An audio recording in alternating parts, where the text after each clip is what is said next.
I need to get something off my chest because it's been on my mind. Recently, I had a night out with friends that turned into a whirlwind of unexpected fun. I'm a single girl who loves to go out and meet new people. One night, I decided to hit a local bar with friends to unwind and enjoy some drinks. As the night went on, I met this guy who caught my eye, super charming and confident. We instantly clicked, and the flirting escalated quickly. After a few drinks, we found ourselves outside the bar, sharing passionate kisses. It was exhilarating and a little reckless, but I was all in. Before I knew it, we were back at his place, and we had an incredible night together. It felt like pure freedom, and I loved every second of it. The next day, though, I couldn't shake off the feelings of excitement mixed with a bit of guilt. While I had an amazing time, I started to question how I feel about casual hookups. Am I just in it for the thrill? Or am I looking for something more? I've always enjoyed the idea of casual encounters, but this one made me rethink what I want out of these experiences. Have any of you had a wild night that changed your perspective on casual hookups? I'd love to hear your stories or any advice you have. It started as just another dull Thursday morning in chemistry class. Our usual teacher, Mr. Garrison, had apparently called in sick, which meant we were blessed with a substitute teacher. Now, you know how it goes with subs? They either sit there silently praying the clock moves faster, or they try way too hard to be cool. This one was the second kind. He strutted into class wearing a leather jacket and aviator sunglasses like he thought he was on the cover of a rock album.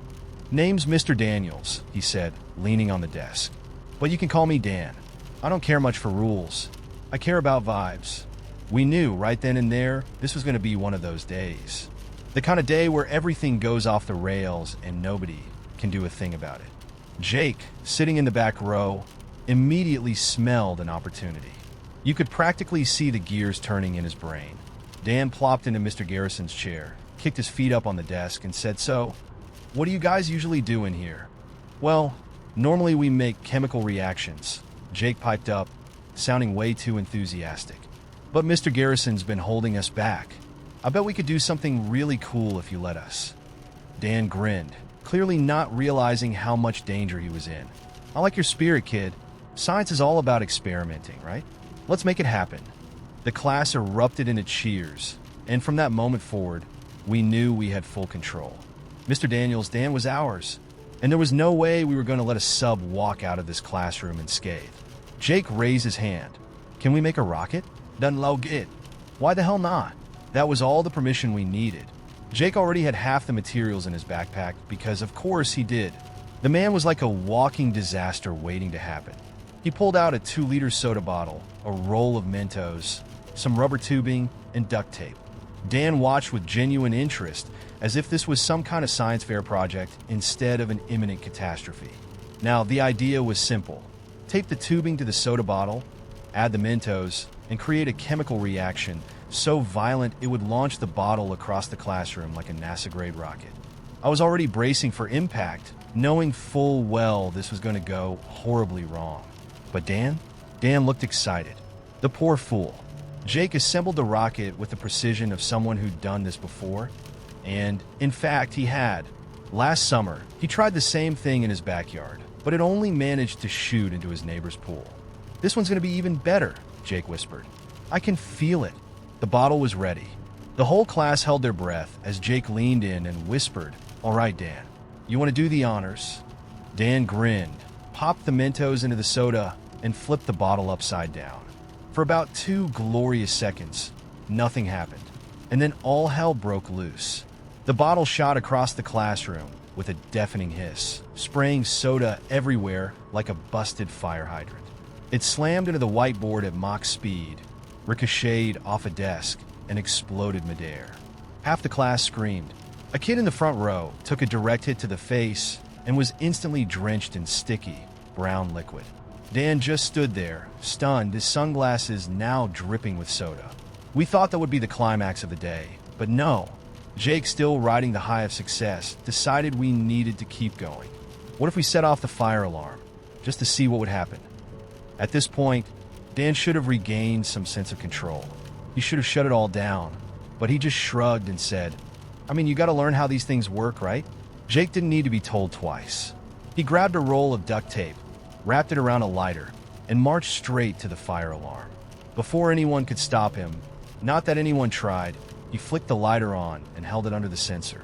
Immediately, the fire alarm blared to life, screaming like 1,000 banshees. The lights started flashing. The sprinklers kicked in, soaking everything, including Dan, who just stood there, blinking in disbelief as water poured down his face. The chaos that followed was beyond description. Students sprinted from the classroom, whooping and yelling like they were escaping a burning building. Water flooded the floors. A chair tipped over, and someone tripped over it, crashing face first into the wet tile. And just when it seemed like things couldn't get any worse, Jake pulled out a Bluetooth speaker and cranked up the volume. What song did he pick? We Didn't Start the Fire by Billy Joel. Of course he did. The whole class was soaked, dancing in puddles while alarms blared and sprinklers rained down on us like it was some kind of weird teenage apocalypse. Dan looked around at the mess he had enabled, wiped his wet face, and muttered, "You know, I might have made some mistakes today." Before we could process the depth of that understatement, the principal burst into the room, furious. Mr. Haggerty, our principal, looked like he had seen war. His shoes squelched with every step as he stormed through the puddles, eyes locked on Dan. "What the hell is going on here?" Mr. Haggerty roared. Dan took off his sunglasses, sighed deeply, and said, "I was trying to teach them about science." Science? Mr. Haggerty looked around the drenched classroom, where students were still laughing and slipping on the wet floor. "This isn't science. This is a crime scene." Dan shrugged. "Hey, education isn't always pretty." Mr. Haggerty's face turned an alarming shade of red. "Get out. Now!" Dan didn't even argue. He grabbed his leather jacket, slung it over his shoulder, and walked out of the room with the swagger of a man who knew he'd never be called to sub again. We spent the rest of the day in the gym, while the custodians tried to clean up the mess we left behind. Mr. Garrison was livid when he returned the next day. "You let a substitute destroy my classroom," he yelled, staring at the charred fire alarm and water-damaged textbooks. "What kind of idiots are you?" Jake just grinned, the kind that learn by doing. Dan, as far as we know, never subbed again. Some say he moved to Mexico to start a new life. Others say he's still out there, wandering from school to school, spreading chaos and bad science experiments wherever he goes. All I know is that the legend of Dan the substitute lives on forever in our high school lore. And to this day, whenever I hear we didn't start the fire, I think of that soaked, chaotic classroom and Dan's sunglasses dripping with soda. And honestly, it was the best chemistry lesson we ever had. I've been planning this for months. Every detail, every possible scenario. I know which gym I'll use for showers, which parking lots are safest to sleep in, and which storage units have the best rates. I got it all figured out. What I don't have, though, is the courage to tell anyone. Not my friends, not my family, and definitely not the girl I've been dating for 3 weeks. It's not that I want to live in my car. It's just that the math doesn't work anymore. I make too much money to qualify for low-rent housing, but not enough to actually afford rent in this city. Every time I get paid, it's like trying to hold water in my hands. No matter how tightly I squeeze, it slips right through. Rent, utilities, groceries, insurance. It's a relentless loop, and I'm drowning in it. Living paycheck to paycheck doesn't even feel accurate anymore. It's more like paycheck to half paycheck, with the other half already gone before it ever hits my account. I thought about getting a second job, but I'm already exhausted all the time. I thought about moving in with roommates, but everyone I know is either married, coupled up, or trying to escape the roommate life themselves. And then one day it hit me, what if I just opt out of the whole thing? No more rent. No more bills I can't pay. What if I just live in my SUV for a while, save up some cash, and finally get ahead? It felt like the most logical plan I've had in years. I've already started prepping. I bought blackout curtains to keep the windows dark at night, and a battery-powered fan to help with ventilation. I packed my clothes into neat little storage bins that fit perfectly under the back seat. I even found a compact mattress that folds into the trunk. In theory, it's all perfect. Just a year of this, maybe less, and I could have enough saved for a down payment on a small condo, or at least a proper apartment. It makes sense. The only part that doesn't make sense is how to tell everyone without sounding insane. My friends have already invited me to move in with them. Why don't you just crash with us for a while? They asked, generous and well-meaning. But I know how that goes. I've been the person who overstays their welcome before. It always starts with stay as long as you need, but after a couple of months, things change. The fridge wars begin. There's tension over whose turn it is to buy toilet paper. I've seen friendships fall apart over stuff like this. I can't risk it again. My mom thinks I'm about to rent an apartment with some friends, and she's thrilled about the idea. I haven't had the heart to tell her that I've already turned them down. She keeps texting me listings she finds online with little notes like, "This one looks perfect for you," and "I could help with the deposit if you need it." But how do I explain that it's not just the rent? It's the constant stress of staying afloat, the creeping anxiety that comes with knowing you're always one missed paycheck away from disaster. I don't think she'd understand. Then there's the girl I've been seeing. 3 weeks isn't long, but it's long enough for her to start asking questions. She wants to know if I'll be getting a place of my own soon, and I keep dodging the subject. Part of me hopes we'll fizzle out before I have to tell her the truth. I mean, how do you casually drop that into conversation? "Hey, by the way, I'm going to be living out of my car for a while. But don't worry, it's just temporary." I can't imagine that going over well. The truth is, I'm not even sure how I feel about it. Some days, the plan makes perfect sense. I picture myself waking up in the back seat of my SUV, sunlight filtering through the curtains, knowing that every day I spend there is another day closer to financial freedom. It feels like rebellion, like a way to take control of my life when everything else feels so far beyond my reach. But other days, it feels terrifying. What if something goes wrong? What if my car gets towed, or broken into, or worse? What if I get caught? I've read enough stories to know how people look at someone who lives in their vehicle. It doesn't matter if you have a job or if you're just trying to save money. Once people know you're living in your car, you become something else, something less. I can already hear the pity in their voices, the concerned glances, the endless offers to help in ways that don't actually help at all. And then there's the loneliness. I know it's coming, and I've tried to prepare for it, but I'm not sure you ever really can. I'll still see my friends, of course. I'll still go to work, still meet people for drinks and dinner and game nights. But it's different when you don't have a place to come home to. There's no door to close behind you, no space that's truly yours. Just a car, parked under a streetlight, with the hum of distant traffic for company. The plan is to start next month. I've already canceled my lease and started giving away furniture. My friends think it's because I'm downsizing for the new place, and I've let them believe that. It's easier that way. I've mapped out which parking lots allow overnight stays and which ones don't. I've figured out the best routes to get between work, the gym, and the grocery store without raising suspicion. It's all in place, but every time I think about the moment I'll actually move into the car, my chest tightens. I wonder if I'm making a huge mistake. What if this doesn't work? What if I get stuck like this, trapped in the very situation I'm trying to escape? What if a year from now, I'm still living out of my car, only worse off than before? I haven't told anyone yet, and I don't know if I ever will. Maybe I'll tell them after it's all over, after I've saved enough to get back on my feet, after the car living phase becomes just a strange, distant memory. Maybe then I'll sit down with my friends, tell them the whole story, and laugh about how ridiculous it all was. Or maybe I'll never tell them. Maybe they'll never know how close I came to falling apart, or how hard it was to keep smiling through it all. For now, though, it's just my secret, a plan tucked away in the glove compartment of my mind, waiting for the right moment to unfold.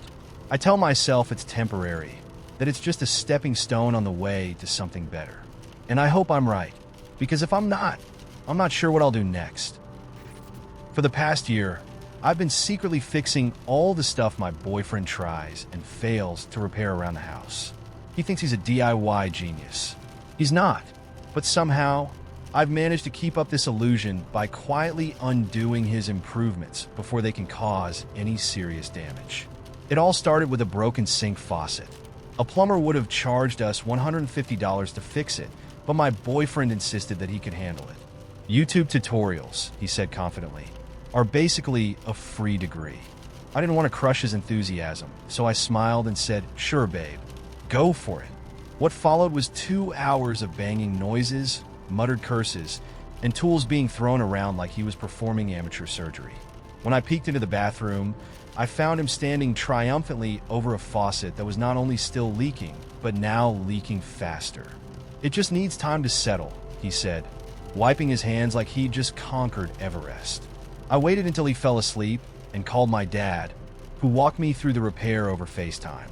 30 minutes later, the faucet was working perfectly. When my boyfriend woke up the next morning and saw the sink miraculously fixed, he beamed with pride. "See," he said, "told you I could do it. That should have been the end of it." But no, now that he believed he had the gift, he started looking for new projects. The toilet seat wobbled? "I got it, babe." He installed it backward. The Wi-Fi router needed troubleshooting? "I can reset it." He disconnected it for 3 hours. A shelf needed hanging? Piece of cake. It collapsed 2 days later, narrowly missing the cat. Every time he attempted to fix something, it somehow ended up worse than before. I'd find myself sneaking behind him with a toolbox, trying to reverse the damage without getting caught. It became my secret nightly routine. Fixing shelves, tightening screws, rewiring lamps. I even learned how to reset the circuit breaker after he blacked out half the apartment by plugging the toaster into the wrong outlet. But the thing is, he loves doing this stuff. He gets this look of pure satisfaction every time he thinks he successfully repaired something, like a little kid showing off a macaroni art project. How could I take that away from him? So I never said a word. Instead, I got sneakier. I started buying duplicates of things I knew he'd break. He shattered a towel rack? No problem. I had a spare one hidden in the closet. He stripped the screws on a light fixture? I swapped it out the next day like a DIY ninja. At this point, I could probably moonlight as a home repair specialist. It's not just the small stuff anymore either. Last month, he tried to upgrade our kitchen sink. He said he wanted to install one of those fancy pull-out faucets. I knew it would end in disaster, but before I could stop him, he had already bought the parts. 5 hours later, there was water everywhere, and the faucet was lying in pieces on the kitchen floor. It's just in the testing phase, he mumbled, drenched and defeated. I waited until he went to work the next morning, then called a plumber to install the faucet properly. When my boyfriend came home that evening, I was standing proudly in front of the perfectly functioning sink. "Guess it just needed a little adjustment," I said, hoping he wouldn't ask too many questions. He kissed me and said, "See, we make a great team. The worst part is, I think I've created a monster." He started bragging to his friends about his DIY skills. One of them even asked him for advice on fixing a dishwasher, and I nearly fainted. "You know, it's all about confidence," he told them. I had to excuse myself to the bathroom, so I wouldn't laugh out loud. Now he's planning an outdoor project, a garden path made of hand-laid stone. I tried suggesting that maybe we could hire someone, but he looked so excited about the idea that I couldn't bring myself to argue. "How hard can it be?" he said. I could feel my soul leave my body. I've been Googling how to lay a stone path for the past 2 days, just in case I need to secretly redo the whole thing while he's at work.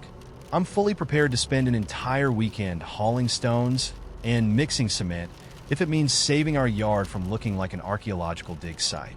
I know I can't keep this up forever. One day, he's going to catch me in the act, probably standing on a ladder, hammer in hand, trying to unbend the nails he drove into the drywall. But until then, I'll keep fixing things quietly in the background, letting him think he's our very own Mr. Fix-It. Because here's the thing, as much as his repairs drive me crazy, I love that he tries. He genuinely wants to take care of our home, even if he doesn't always get it right.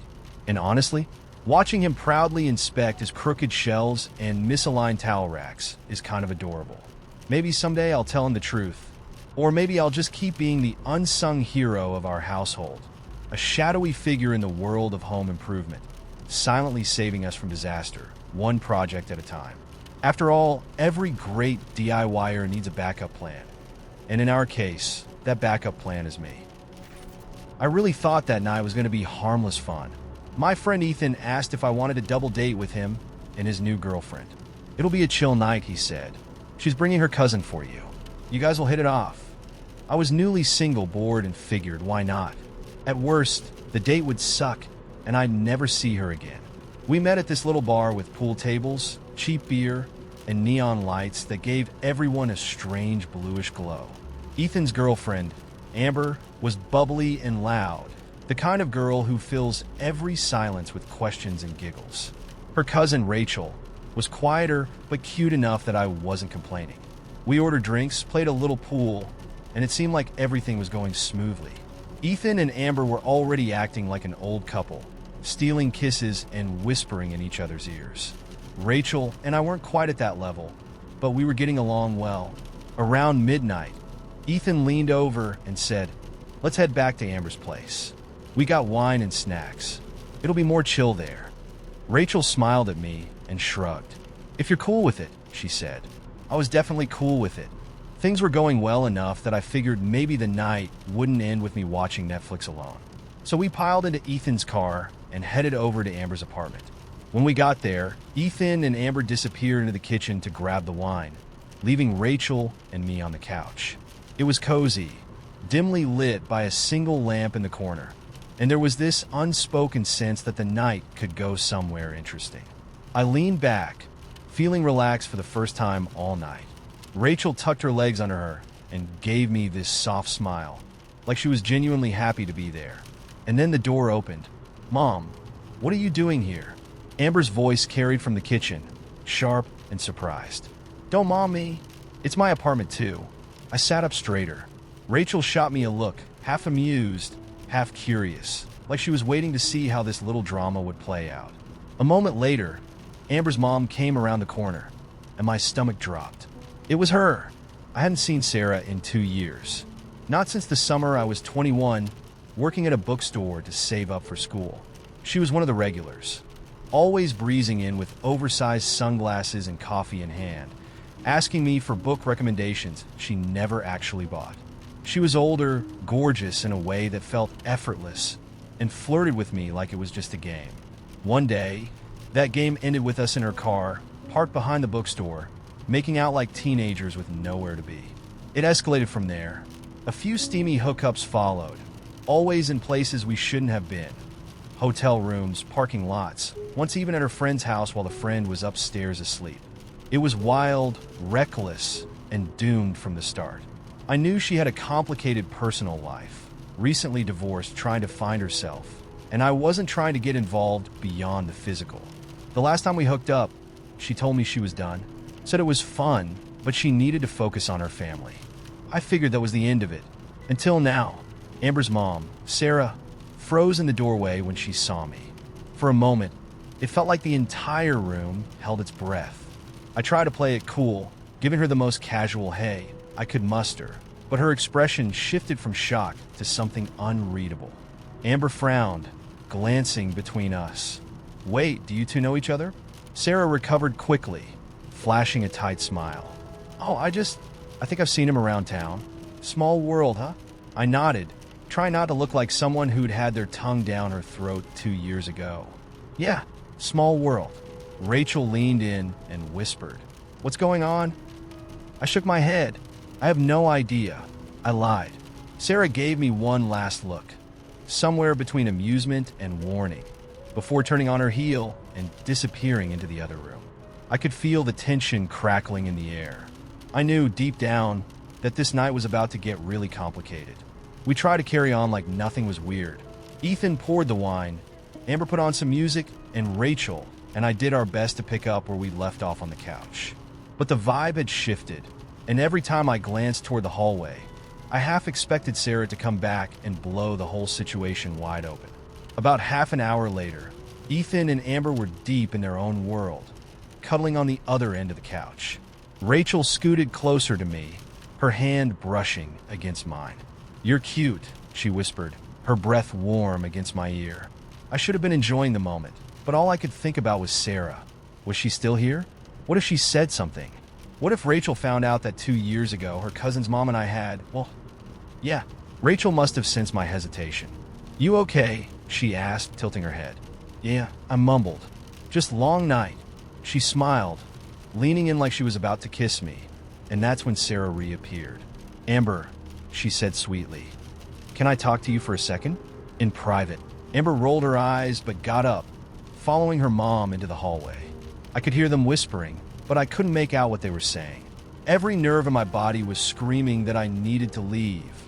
Right now, before this whole thing went nuclear. A minute later, Amber stormed back into the room, her face flushed with anger. "We need to talk," she said to Ethan, grabbing his arm and dragging him toward the kitchen. "Now!" Ethan shot me a confused look, but I just shrugged, pretending I had no idea what was going on.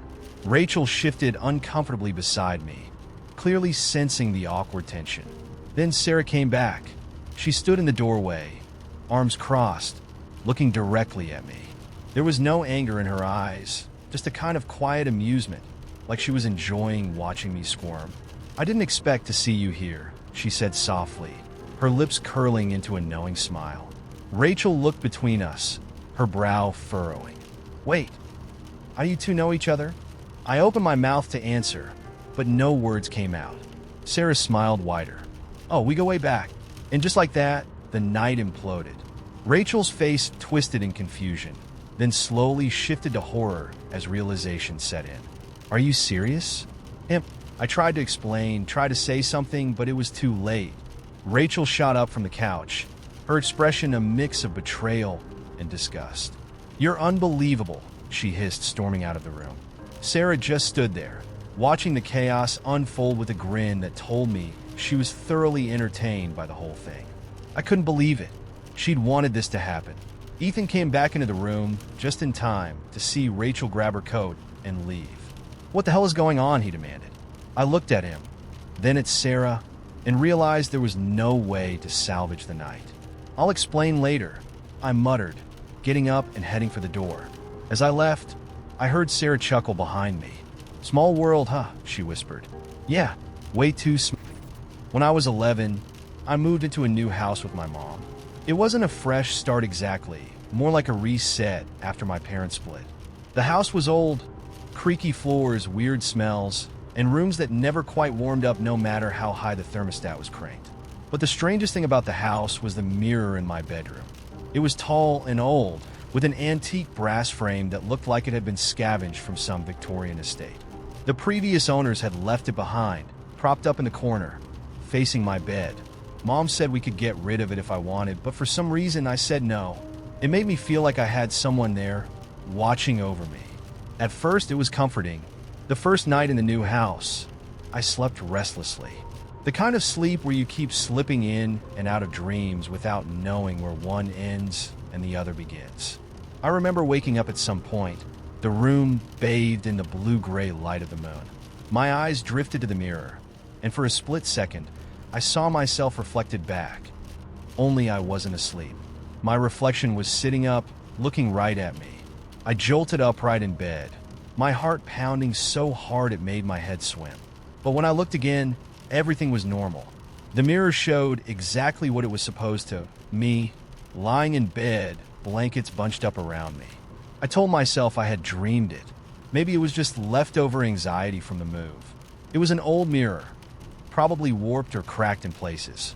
That's all it was, just a trick of the light. But I slept with my back to it after that. The next few nights were quiet. I started to relax, settling into the new place. School kept me busy, and the mirror sat silently in its corner, doing what mirrors do, reflecting the mundane, everyday moments of my life. But it was always in the back of my mind, like a shadow you can't quite shake. I never mentioned it to Mom. I didn't want her to think I was being weird or worse, scared. After all, I was too old to be scared of mirrors. Or so I thought. A week later, it happened again. I woke up around 3 a.m., heart pounding for no reason. The room was cold, colder than it should have been, and I pulled the blanket tighter around me. Something felt wrong, like the air was heavier somehow. I turned toward the mirror without meaning to, like my body knew before my brain did. And there it was, my reflection, sitting up in bed, staring at me again. This time, I didn't move. I stayed perfectly still, watching it from the corner of my eye. It wasn't an exact copy of me. There was something off about it. Its eyes were too wide, lips just a little too thin. And the way it sat, rigid and unnatural, like a doll propped up for display, made my skin crawl. Then it smiled. It was the slowest, most deliberate smile I've ever seen, stretched just a little too wide for my face. I wanted to scream, but the sound lodged in my throat. My heart felt like it was going to explode, each beat louder than the last. And then, As if sensing my fear, my reflection raised its hand and waved. I scrambled backward, kicking my blankets off in a frenzy. The instant I moved, the reflection lay back down, mimicking me perfectly. It looked exactly like me again, calm, eyes closed, sleeping soundly. I stared at it, trying to convince myself it was just a dream, some bizarre sleep paralysis hallucination. But I knew better. I had been wide awake. The next morning, I told Mom I wanted to get rid of the mirror. She gave me that look, the one parents give when they know you're not telling them the whole truth, but they don't press. "Are you sure?" she asked, glancing at the old thing. "It's kind of beautiful in a creepy way." I just nodded, my stomach twisted in knots. We dragged it down to the basement together. I didn't want to touch it. Something about the cold brass frame made my skin prickle, but Mom insisted. It took both of us to carry it down the narrow steps, and by the time we propped it against the basement wall, I felt like I'd run a marathon. I thought that would be the end of it. I thought once the mirror was out of my room, things would go back to normal. I was wrong. That night, I woke up again, heart hammering as if someone had hit a gong inside my chest. My room was freezing, and my breath came out in little clouds of mist. I sat up slowly, afraid to turn toward the corner where the mirror used to be. I knew it wasn't there anymore, but the feeling of being watched was stronger than ever. And then I saw it, not in the corner, but in the reflection of my window. The mirror was back. It stood exactly where it had been, angled toward my bed, catching the faint light of the moon. And there, inside it, was my reflection, sitting up, smiling that same awful, too wide smile. I couldn't move. I couldn't breathe. My body locked in place, pinned by terror, as my reflection slowly climbed out of bed. I watched in horror as it stood up, straightened its pajamas, and stepped toward the edge of the mirror. Its movements were smooth, too smooth, like a predator that had been practicing for a long time. And then it stepped out. I tried to scream, tried to run, but it was too late. It reached me before I could even get the blanket off. Its cold hand clamped over my mouth, and it leaned in close enough that I could smell the faint scent of dust and old glass. It whispered, "Your turn." The next thing I knew, I was standing inside the mirror, looking out at the room I used to call mine. My other self, the one now wearing my face, gave me a wink before climbing into bed. It pulled the covers over itself, sighed contentedly, and closed its eyes. I pounded on the glass, screamed until my throat was raw, but no sound came through. I was trapped, staring out from the cold, silent world inside the mirror, while the thing that wore my skin slept peacefully in my bed. It's been years now. I don't know how many. Time doesn't pass the same way in here. All I can do is watch. I've watched it live my life, wear my face, talk to my mom, laugh with my friends. Nobody has noticed the difference. Nobody knows I'm still in here waiting. And every night, just before it falls asleep, it looks at the mirror, smiles, and whispers, "Your turn." One day, someone will move the mirror again. Maybe they'll sell it or give it away. And when that happens, I'll be ready. I just need someone to see me. And when they do, I'll smile and I'll wave. I got the job offer on a Tuesday afternoon, sandwiched between a rejection email from some office gig and a text from my mom reminding me to find something stable. Stable didn't seem to be in the cards, though, so when the message from the escorting agency popped up, client at the Crescent Hotel. 8 p.m. tonight. Simple companionship. I thought, what the hell? I was broke. Rent was due. And the last thing I wanted was to move back into my mom's guest room and hear about my potential every day. One night, one client, then I'd figure the rest out. Or at least that was the plan. I arrived at the hotel with 15 minutes to spare, which meant I spent 10 of those pacing in the lobby, trying to psych myself up. I'd rehearsed a dozen opening lines on the drive, over, but forgot all of them the second I saw my reflection in the elevator doors. Did I look confident? Approachable? Or just lost? I straightened my jacket and gave myself a little pep talk. You've been on dates before. It's just another date, except this one comes with a paycheck. Easy. The elevator doors opened, and I stepped out onto the 12th floor. Room 1214. I found it halfway down the hall, hesitated for 2 seconds longer than I should have, then knocked softly. The door opened almost immediately, and I came face to face with someone I wasn't expecting at all. He looked normal, handsome even, early 40s, well-dressed in a casual but expensive way, like someone who shops without checking price tags. His smile was polite but cautious, like maybe he was just as nervous as I was. "Hey," he said, stepping aside to let me in. "You must be," he hesitated. "Sorry, what name are you using?" I realized, with a small wave of panic, that I hadn't picked a name. Jade," I blurted. No idea where it came from, but it was out there now. He gave a small nod, like it wasn't the weirdest thing he'd heard all day. "Nice to meet you, Jade. I'm Mark." The suite was nicer than I expected. Low lights, leather chairs, and a bottle of wine breathing on the coffee table. Mark gestured toward the couch. "Make yourself comfortable. I figured we could just talk for a bit." I tried to act casual as I sat down, even though my heart was thudding in my chest like a drumline. "Talking. Okay, talking I could do. So, what do you do?" I asked, the words tumbling out too quickly. Mark smiled, but it didn't quite reach his eyes. "Finance. Exciting stuff." He poured us both a glass of wine and handed me one. "And you?" I took a sip, mostly to buy myself a second to think. "This, I guess?" I tried to make it sound like a joke, but it came out more awkward than funny. Mark chuckled anyway, a soft sound that made me relax, just a little. For the first 15 minutes, the conversation was light. Small talk. "Where are you from? What's your favorite movie?" That kind of thing. But it didn't take long for the small talk to run out, and that's when things took a turn I wasn't expecting. "You know," Mark said, swirling his wine in the glass, "I wasn't sure I'd go through with this." I raised an eyebrow. "Why not?" He exhaled long and slow, like he'd been holding it in all night. "My wife left me 6 months ago. Tonight would have been our anniversary." Well, that was not the direction I'd expected this to go. I sat there, unsure of what to say, as he continued. "She didn't cheat or anything. Just woke up one day and said she wasn't happy anymore. Said she needed to find herself, whatever that means. Left me the dog, the house, and a thanks for understanding text." I stared at him, stunned by how casually he dropped the whole story, like it was just some everyday anecdote. "I'm sorry," I said softly, even though it felt woefully inadequate. He gave a small, bitter laugh. "It's fine. I mean, it's not fine, but, you know." He shrugged, and for the first time, he looked less like a successful finance guy and more like a man who was barely holding himself together. "I didn't want to be alone tonight," he admitted quietly, almost to himself. "But I don't know. Complications, I guess." And suddenly I got it. He wasn't looking for sex or some wild night.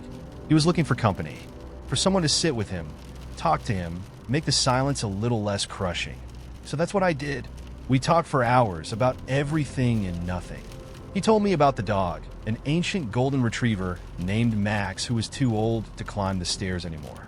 I told him about my old roommate who collected strange houseplants and made me name all of them. We talked about movies we'd seen a million times, books we swore we'd finish but never did, and the weird ways life sneaks up on you when you least expect it. At some point, the wine ran out, and Mark pulled out a bottle of whiskey from the minibar. "Only if you're up for it," he said, holding it out. I grinned. "I'm up for it." We sat on the floor by the coffee table, passing the bottle back and forth like teenagers at a party. I hadn't expected to enjoy the night, but somehow I was. It felt easy, comfortable, in a way I didn't think was possible under the circumstances. And then, as the clock crept closer to midnight, Mark sighed and leaned back against the couch. "Thanks for this," he said quietly. "Really, I didn't think tonight would feel okay, but it does." I smiled, the warmth of the whiskey buzzing in my chest. "Anytime." For a moment, we just sat there in comfortable silence, the city lights twinkling outside the window. And then Mark gave me a tired, grateful smile. "You're good at this, you know. Being good company?" I teased. "Yeah," he said softly. "Exactly that." When it was time to leave, Mark handed me an envelope, thicker than I'd expected. "For the night," he said. "And thanks again." As I walked down the hallway toward the elevator, I felt something I hadn't expected to feel: pride. Not because of the money, but because I'd helped someone. I'd made a night that could have been unbearable a little bit better. The elevator doors opened with a soft ding. and I stepped inside, the envelope tucked safely in my jacket pocket. As the door slid shut, I realized something else. Maybe, just maybe, I needed tonight as much as Mark had. And that felt good. It's Friday night, and I'm at this rooftop bar with a couple of friends, nursing a gin and tonic while pretending I'm more excited to be out than I actually am. Don't get me wrong, I love my friends, but I'm not really in the mood for crowded spaces or shouting conversations tonight. The air smells like a mix of citrus, beer, and someone's overpriced cologne, and all I can think about is how much better my couch sounds right now. But I'm here, and I've made peace with it. My friend Lena is in full social butterfly mode, chatting up some finance guy in a blazer, and our other friend Kara has already disappeared to the dance floor. I'm parked at a high-top table, doing what I do best, people watching. There's something oddly fascinating about watching strangers mingle in bars. The awkward flirting, the groups of co-workers who've had one drink too many, the couples locked in whispered arguments they think no one notices. It's like a weird, chaotic play, and I've got a front row seat. I'm halfway through my drink when a guy walks over to my table. He's carrying a beer, dressed casually, just a dark t-shirt and jeans, and he's got this slightly disheveled look, like he didn't plan to end up here tonight either. He stops a few feet away, not too close, and gives me a small, friendly smile. "Hey," he says, with a kind of easy awkwardness that makes me instantly curious. "I promise I'm not about to hit you with a weird line, but I just realized I've been standing over there for the past 10 minutes, trying to figure out the best way to order one of those." He nods at my drink. "Is it as good as it looks? Or is it just gin pretending to be fun?" I laugh, and it's the kind of laugh that sneaks up on me. His delivery is just right. Not trying too hard, not coming in hot with some rehearsed line.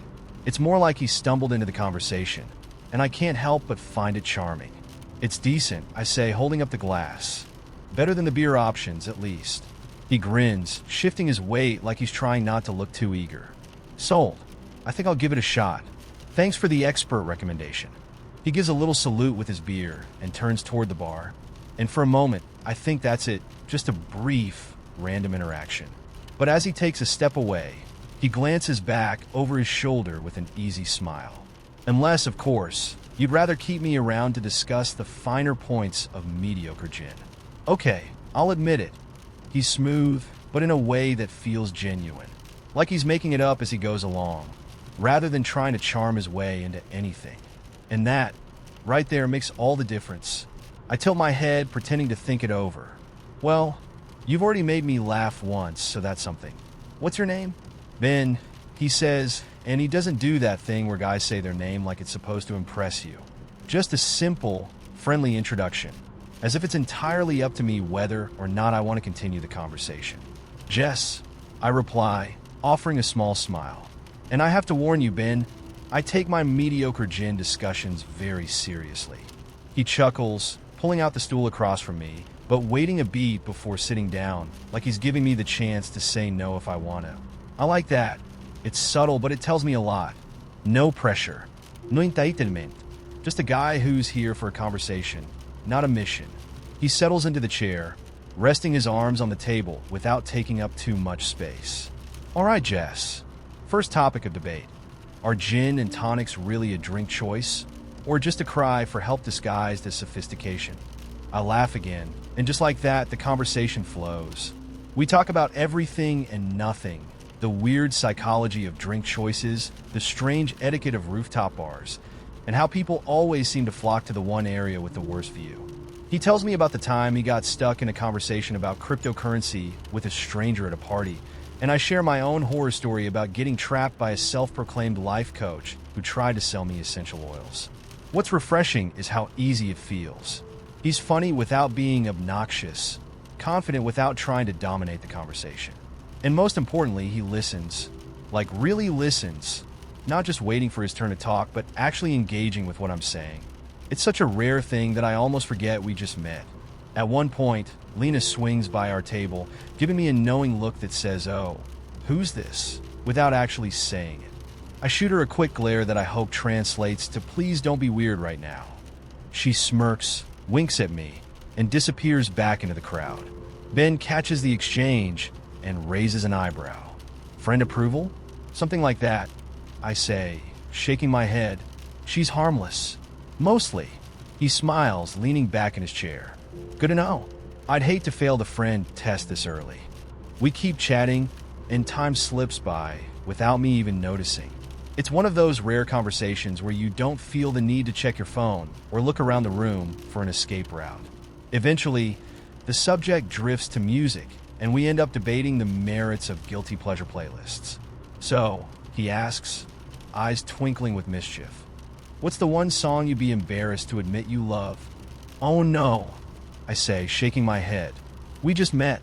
I'm not ready to reveal my dark secrets. Come on, he grins. I won't judge. Much. I narrow my eyes at him, pretending to weigh my options. Fine. Call me maybe. And yes, I know every word. He bursts out laughing, and I can't help but join in. I respect that, he says. Own your questionable taste. What about you? I ask, crossing my arms. What's your guilty pleasure song? He leans in like he's about to share a state secret. Britney Spears. Toxic. And I have no regrets. I laugh so hard I almost choke on my drink. Well played, Ben. Well played. It's around this point that the night starts winding down. The crowd is thinning, and the music has shifted from upbeat to mellow. I figure this is the moment when most guys would make a move. Ask for a number, suggest another drink, something like that. But Ben doesn't. He just finishes his beer, gives me an easy smile, and stands up. This was fun, he says, like it's the most natural thing in the world. If you ever feel like continuing the great gin debate, or if you need a backup singer for Call Me Maybe, I'd love to hang out again. He pulls a small piece of paper from his pocket, scribbles something on it, and hands it to me. His number. No pressure. No awkward. Can I get your number? Just a casual, low-stakes offer. I take the paper with a smile. Thanks, Ben. I might just take you up on that. He grins, gives me a little wave, and heads toward the exit without lingering or making it weird. Just like that, he's gone, leaving me with a piece of paper, a smile on my face, and the distinct feeling that maybe, just maybe, I won't regret coming out tonight after all. And yeah, I texted him, because in a world full of awkward encounters, finding someone who knows how to make you laugh without trying too hard is rare. And honestly, I could use a backup singer. I'm not proud of what I'm about to tell you, but here we go. You know those apps that track your sleep? They use your phone's microphone to listen for movement, snoring, and whatever noises you make throughout the night. Supposedly, it helps you understand your sleep cycles, but really, they're just an excuse to obsess over graphs about how bad your sleep is. Anyway, I had been using one of these apps for a few weeks, trying to improve my sleep. Little did I know it was about to backfire. Spectacularly. It was a Thursday night, and I was wiped out from a long day at work. I crawled into bed around midnight, hit start on the sleep app, and tucked my phone under my pillow like always. Now, here's the thing you need to know about me. I sleep like the dead. When I'm out, I'm out. A freight train could barrel through my room, and I wouldn't stir. My friends always joked that if the apocalypse came, they'd have to drag me out by my ankles. But that night, it wasn't the apocalypse. It was something much stupider. Sometime in the middle of the night, I woke up groggy and disoriented. The kind of half-awake where your brain isn't really online yet. I was laying there trying to fall back asleep when I noticed this faint, strange smell. It was hard to place, kind of a chemical scent, sharp and acrid like burning plastic. I sniffed the air a few times, confused. Was it a dream? No. The smell was real, and it was getting stronger. My brain, still in half-sleep mode, started slowly piecing things together. And that's when I felt it. Heat. At first, it was subtle, just a warm spot on the edge of my pillow. But then it hit me, the phone. I jerked fully awake, grabbed my pillow, and yanked my phone out from underneath it. The screen was black, but the back of the phone was so hot it burned my fingertips. I dropped it instinctively, and that's when I saw the little wisp of smoke curling up from the charging port. Oh shit, I yelped, suddenly wide awake. The phone was burning hot, and it wasn't just warm to the touch, it was melting. The case around the edges had started warping, and the screen looked like it was trying to pop off. My brain finally caught up to the situation. The phone was about to catch fire, and it was under my goddamn pillow, just inches from my head. I scrambled out of bed, panicking. My heart was racing as I grabbed the phone again, careful not to hold it too long this time. The thing felt like a hand grenade, seconds from going off. I had no idea what to do. Do I throw it out the window? Do I dump it in water? Isn't water bad for electronics? My mind was a mess, and all I could think was, this stupid sleep app is about to kill me in my own bed. At that moment, the smell got even worse. Burnt plastic mixed with something metallic. I swear I could feel the heat radiating off the phone like it was a tiny sun, and I knew I didn't have much time. Acting purely on adrenaline, I sprinted to the bathroom, threw the phone into the sink, and cranked the cold water. The screen flickered a couple of times before going completely black, and then there was a hiss as steam rose from the phone. It smelled like fried circuits and regret. For a few seconds, I just stood there, panting, staring at the phone as it sat in the sink, lifeless and dripping. My heart was hammering so hard I could feel it in my throat. It was like my brain couldn't quite process how close I'd come to burning myself. Or worse, if I hadn't woken up when I did, that phone would have caught fire under my pillow, and with me sleeping like a rock, I wouldn't have noticed until the whole bed was in flames. When the adrenaline finally wore off, I sat down on the bathroom floor, still breathing heavily, and let out a shaky laugh. I had almost been taken out by my own goddamn phone. Not a car accident, not a heart attack, nope. Death by overheating iPhone. Can you imagine the obituary? He died peacefully in his sleep. Cause of death: aggressive napping and poor charging habits. My parents would have been humiliated. I spent the rest of the night on the couch, wide awake, scrolling through my remaining electronic devices, double-checking every setting and notification. Sleep tracking? Off. Bluetooth? Off. Anything involving apps that monitor your life while you sleep? Never again. I sat there until morning, sipping water like I'd just survived a plane crash. The next day, I went to the Apple store with the melted remains of my phone in a Ziploc bag. I handed it to the guy at the Genius Bar, who took one look at it and said, "Whoa, what happened here?" "It almost killed me," I replied flatly. He laughed, but I wasn't joking. They gave me a replacement phone, free of charge, which was the least they could do after their product almost turned me into a campfire marshmallow. Now, every time I hear someone say, "You should really track your sleep," I get this twitch in my eye. I tell them, "No thanks, I value my life." They always laugh, thinking I'm being funny, but they don't know. They haven't stared death in the face at 2 a.m., holding a sizzling phone that smells like burnt circuits and broken dreams. These days, I don't keep my phone anywhere near my bed. It stays on the other side of the room, charging peacefully at a safe distance. And I sleep just fine without an app monitoring every toss and turn. Because here's what I learned that night. Technology doesn't care about you. It doesn't care if you're asleep or awake, careful or careless. And if it decides to go rogue, you better hope you wake up in time to stop it. It sounds ridiculous, I know. But trust me, when your phone tries to turn your bed into a barbecue pit, you stop worrying about tracking your sleep cycles. You start worrying about waking up at all. And if anyone asks me why I don't use sleep apps anymore, I just smile and say, because I like living. And honestly, that's all the tracking I need. It started with a joke. Not a good one, either. One of those cheesy lines bartenders throw out to break the ice. I was out with my friends, halfway through a gin and tonic, when the bartender leaned in and said, "What do you call a fake noodle?" "An impasta." Everyone groaned, but I laughed. I don't know why. Maybe I was tipsy, or maybe I just needed a laugh that night. Whatever it was, it gave me the nerve to do something I wouldn't usually do. Check my boyfriend Tyler's location. I know who tracks their partner's location, but Tyler and I shared everything. It wasn't about trust. It was just a thing we did, like texting when we got home safely or leaving the bathroom door open. Except that night, when I opened the app, Tyler's little that wasn't where it was supposed to be. He was supposed to be out with his cousin. That was the plan. Just grabbing a drink with Derek, he'd said, kissing me on the forehead before he left. But according to his location, he wasn't anywhere near Derek's place. He was at a bar across town. I stared at the screen, confused. Why would he lie? A dozen reasons ran through my head. Maybe Derek had changed the plan last minute. Maybe Tyler didn't want to deal with the hassle of explaining it to me. Or maybe, just maybe, my gut was right and something was seriously off. I should have let it go. I knew that even as I slipped my phone back into my bag. But once that doubt takes root, it's like a splinter. You can't just leave it alone. It nags at you. It makes you itch until you scratch it open. Guys, I need to head out. I told my friends, try to sound casual. Not feeling great. They offered to walk me home, but I waved them off. It wasn't far.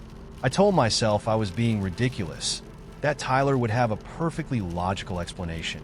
But my feet carried me toward the other bar anyway. When I got there, the place was buzzing.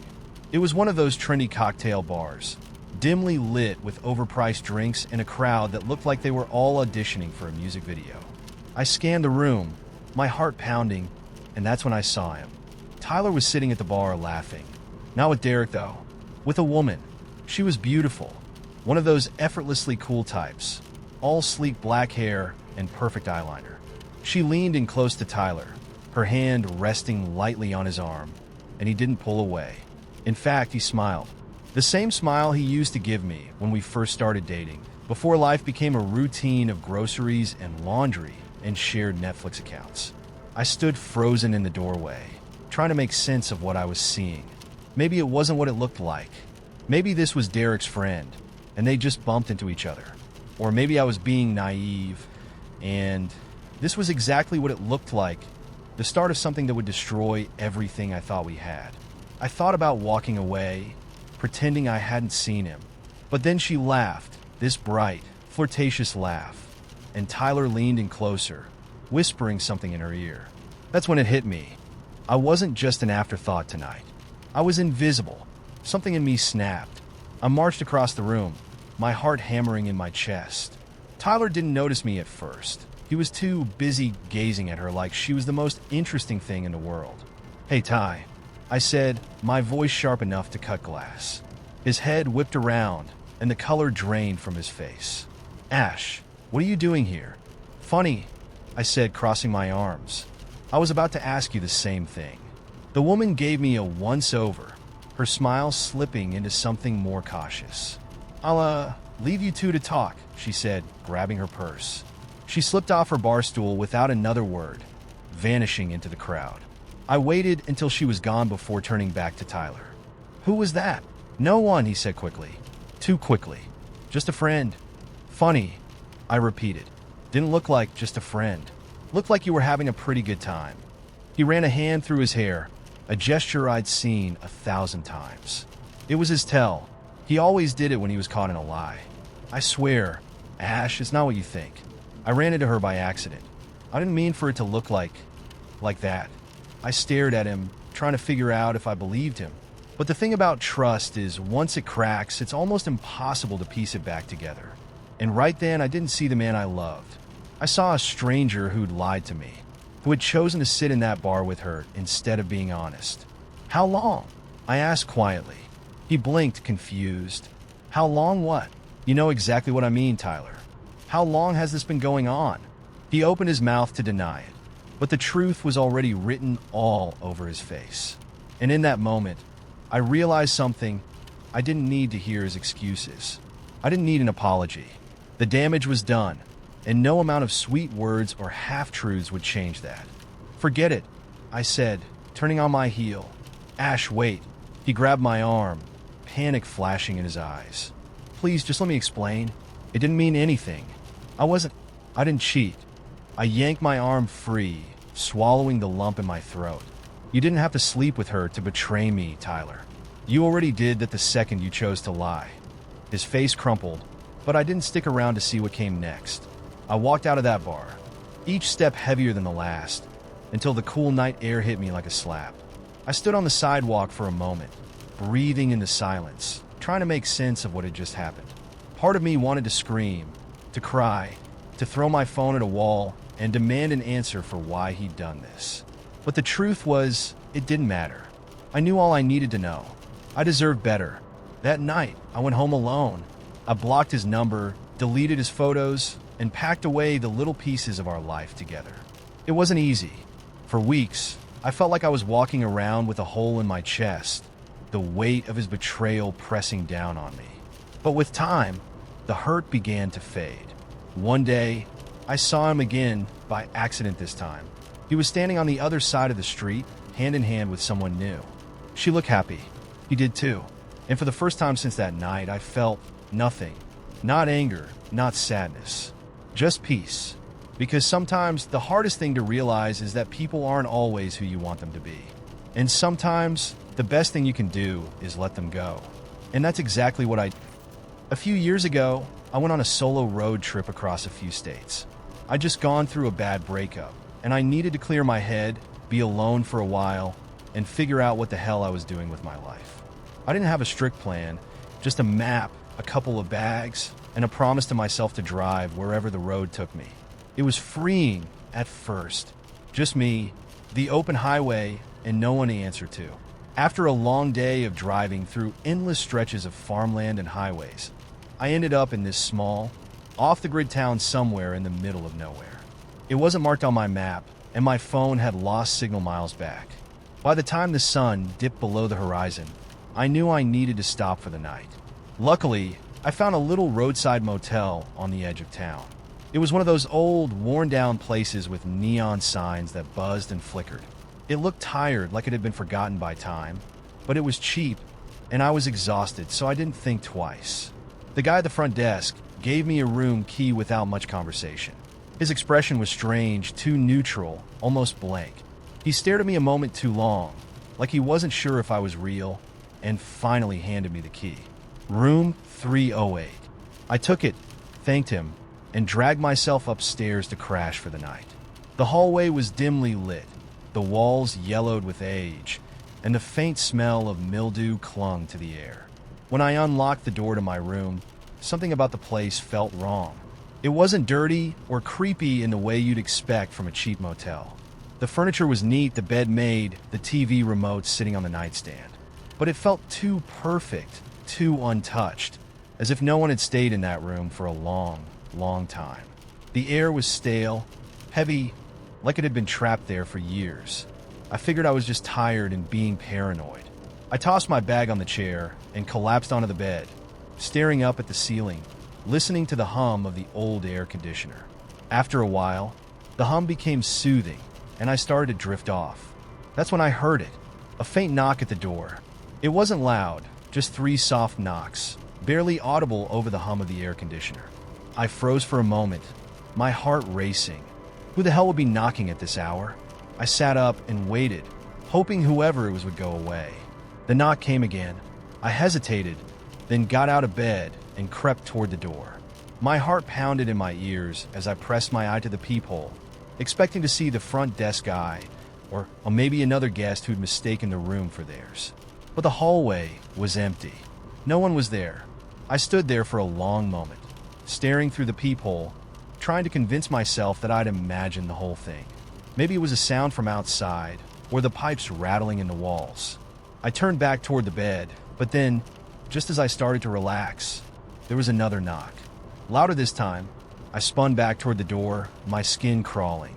I looked through the peephole again, and my stomach dropped. There was a man standing right outside the door. His back was turned to me, his head tilted at a strange angle, like he was listening for something. He wore an old, tattered jacket, and his hands hung limply at his sides. I couldn't see his face, just the greasy, dark hair clinging to the back of his neck. I didn't move. I didn't even breathe. I just stared at him through the peephole, paralyzed by fear. Something about the way he stood there, perfectly still, made my skin crawl. Then, slowly, he raised his hand.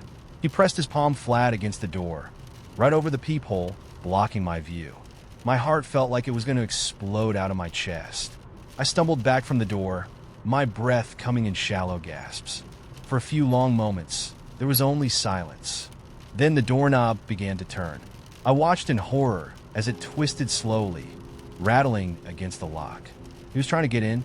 My legs felt like lead, but somehow I managed to move. I grabbed the chair from the corner and shoved it under the doorknob, pressing my weight against it. The knob kept turning, slow and deliberate, as if he had all the time in the world. I was shaking so badly, I thought I might pass out, but I forced myself to stay still, holding the chair in place with all my strength. Then, without warning, the doorknob stopped turning. For a long, agonizing moment, there was nothing but silence. Then I heard footsteps, slow, shuffling footsteps moving away from the door down the hallway. I stayed frozen in place, listening as they faded into the distance. I don't know how long I stayed there, pressed against the door, too scared to move. Eventually, exhaustion took over, and I collapsed onto the bed, still shaking. I told myself I'd leave first thing in the morning, as soon as the sun came up. But when I woke up, the sunlight was already streaming through the thin curtains, and everything felt normal again. No strange sounds, no creepy men outside the door. For a moment, I almost believed it had been a bad dream, until I noticed something on the floor. Just inside the door, lying on the worn carpet, was a crumpled piece of paper. I picked it up, my hands trembling, and unfolded it. There were only 2 words written on it, scrawled in shaky handwriting. Room 309. I felt my stomach twist. There wasn't a room 309. I grabbed my things and bolted out of the motel without even checking out. As I pulled out of the parking lot, I glanced back at the building one last time. The curtains in the window of room 308 were drawn, but I swear I saw them move, just a little, like someone was watching me leave. I drove straight home and never looked back. To this day, I have no idea who or what was in that motel, and I never found that town on any map. Every now and then, I'll wake up in the middle of the night, heart pounding, convinced I hear a soft knock at the door. But I never open it, and I don't plan to. It all started with a stupid argument about chairs. Our cafeteria had these old, rickety plastic chairs that always wobbled no matter how you sat on them. One day during lunch, Jake, because of course it was Jake, declared that he could break one of the chairs over Dave's back, just like in pro wrestling. "You're full of it," Dave said, munching on a sloppy Joe. "I'm serious," Jake replied, smirking. "These things are held together by hopes and prayers. One good swing and BM, down like Hulk Hogan." Now, any normal person would have shut this conversation down. But this was our high school. If something sounded remotely idiotic, it became a challenge. Within minutes, half the lunch table was placing bets on whether Jake could actually do it without landing us all in detention. That's when Jake stood up, cracked his knuckles, and announced, "Gentlemen, today we make history." We didn't know it yet, but what started as a dumb idea about smashing a chair was about to spiral into one of the greatest disasters our school had ever seen. Jake dragged one of the cafeteria chairs to the center of the room like it was a sacred relic. "All right, Dave, stand right here." Dave, probably figuring nothing good could come from this, hesitated for about 2 seconds before shrugging and saying, "Screw it, let's do this." He turned around and crossed his arms over his chest like a martyr preparing for the worst. "Ready?" Jake asked, gripping the chair like a wrestler about to deliver a finishing move. Everyone in the cafeteria went dead silent. Even the lunch ladies paused mid-tater tot scoop to watch the show. It felt like the kind of moment that should have been narrated by a sports commentator. Jake lifted the chair high above his head, took one dramatic breath, and then swung it down with all the strength his scrawny arms could muster. Crack! The chair didn't break. Not even close. Instead, it bounced off Dave's back with a sad, plastic thunk and nearly knocked Jake over. Dave stumbled forward a step, looked over his shoulder, and said, "Is that it?" Jake stood there, stunned, holding the mostly intact chair. "What the hell? These things are indestructible." That's when someone at the next table yelled, "Yo, Dave just no-sold the chair shot." Everyone exploded into laughter. But instead of letting it end there, Jake doubled down. He threw the chair aside, grabbed another one, and shouted, "Round 2, mother." Before he could finish, Dave tackled Jake to the ground, and that's when things got out of hand. Someone shouted, "Tables match," and within seconds, the entire cafeteria transformed into a WWE-style brawl. Dave and Jake rolled across the floor, knocking over trays and trays of spaghetti, while everyone around them started hurling plastic chairs like they were in the middle of a bar fight. A kid named Sam dragged one of the folding lunch tables into the center of the room and yelled, "Who wants some?" before climbing on top of it like a crazed gladiator. 2 other kids immediately tackled him, sending the whole table crashing to the floor with a deafening boom. More tables followed. Chairs were flying everywhere. Someone threw a milk carton so hard it exploded against the ceiling, showering everyone with chocolate milk. The lunch monitors were yelling, but nobody could hear them over the chaos. It was pure, unfiltered anarchy, and it was glorious. Jake, now back on his feet, somehow found a janitor's mop and wielded it like a lightsaber.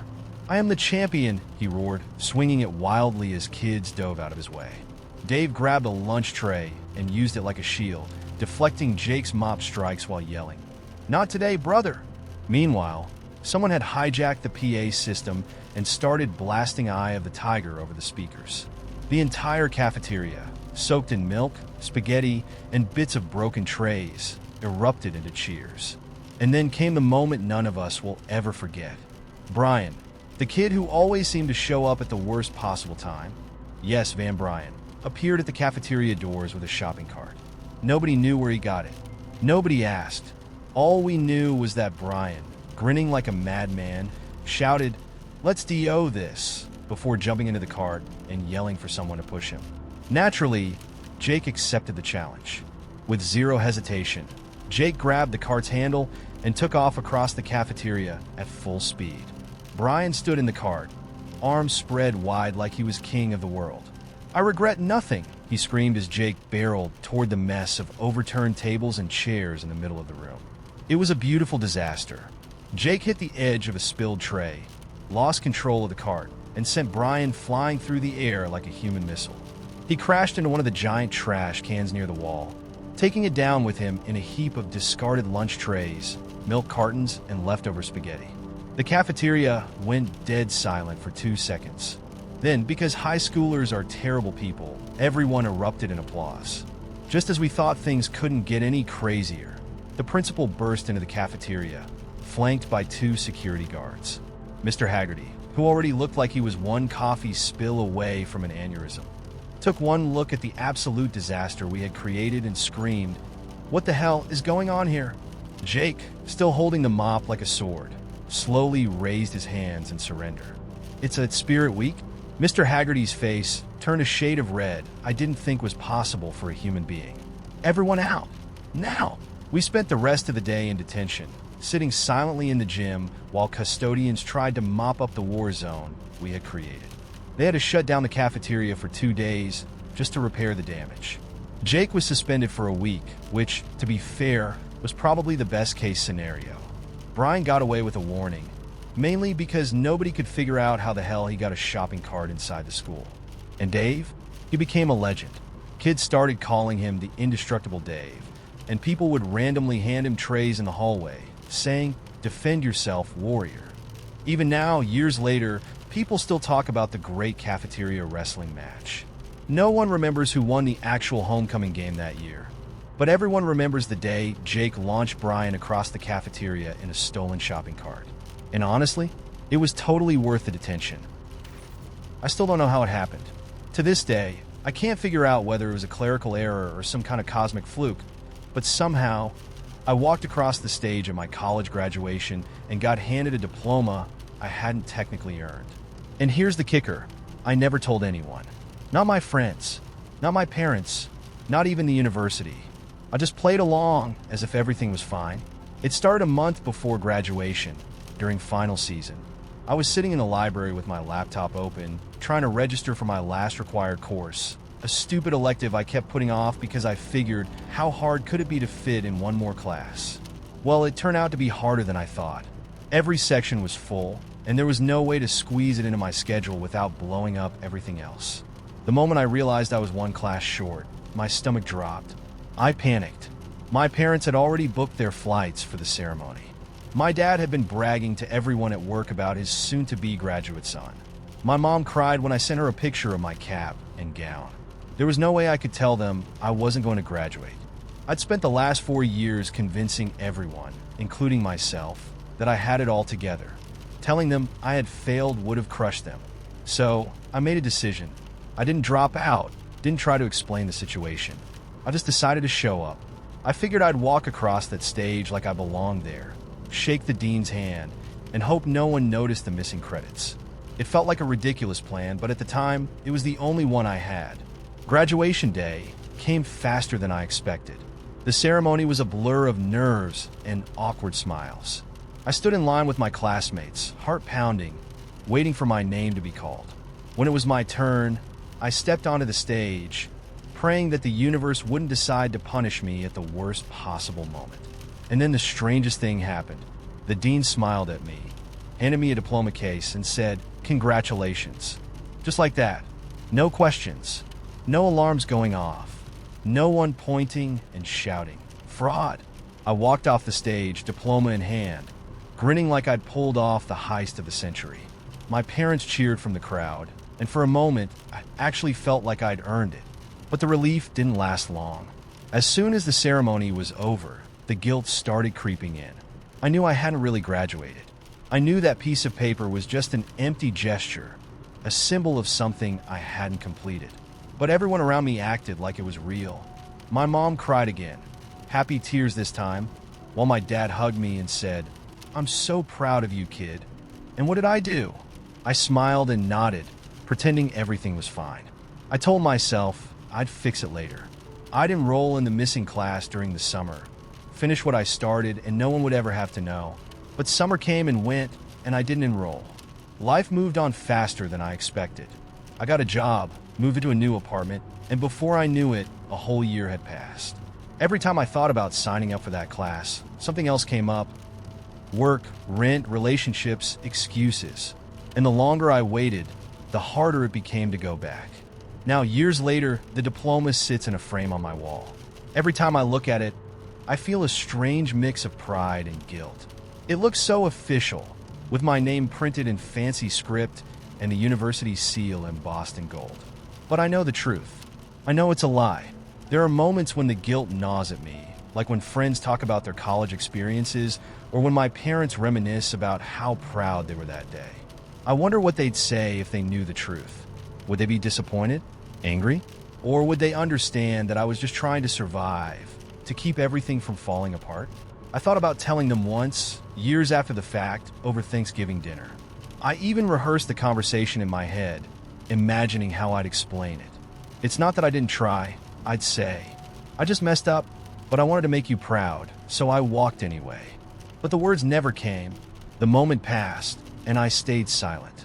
In a way, I've made peace with it. I know it's not the kind of thing people would expect from me. This little secret, hidden behind an official-looking piece of paper. But life is messy like that. Sometimes you do what you have to do to get by, even if it means bending the truth a little.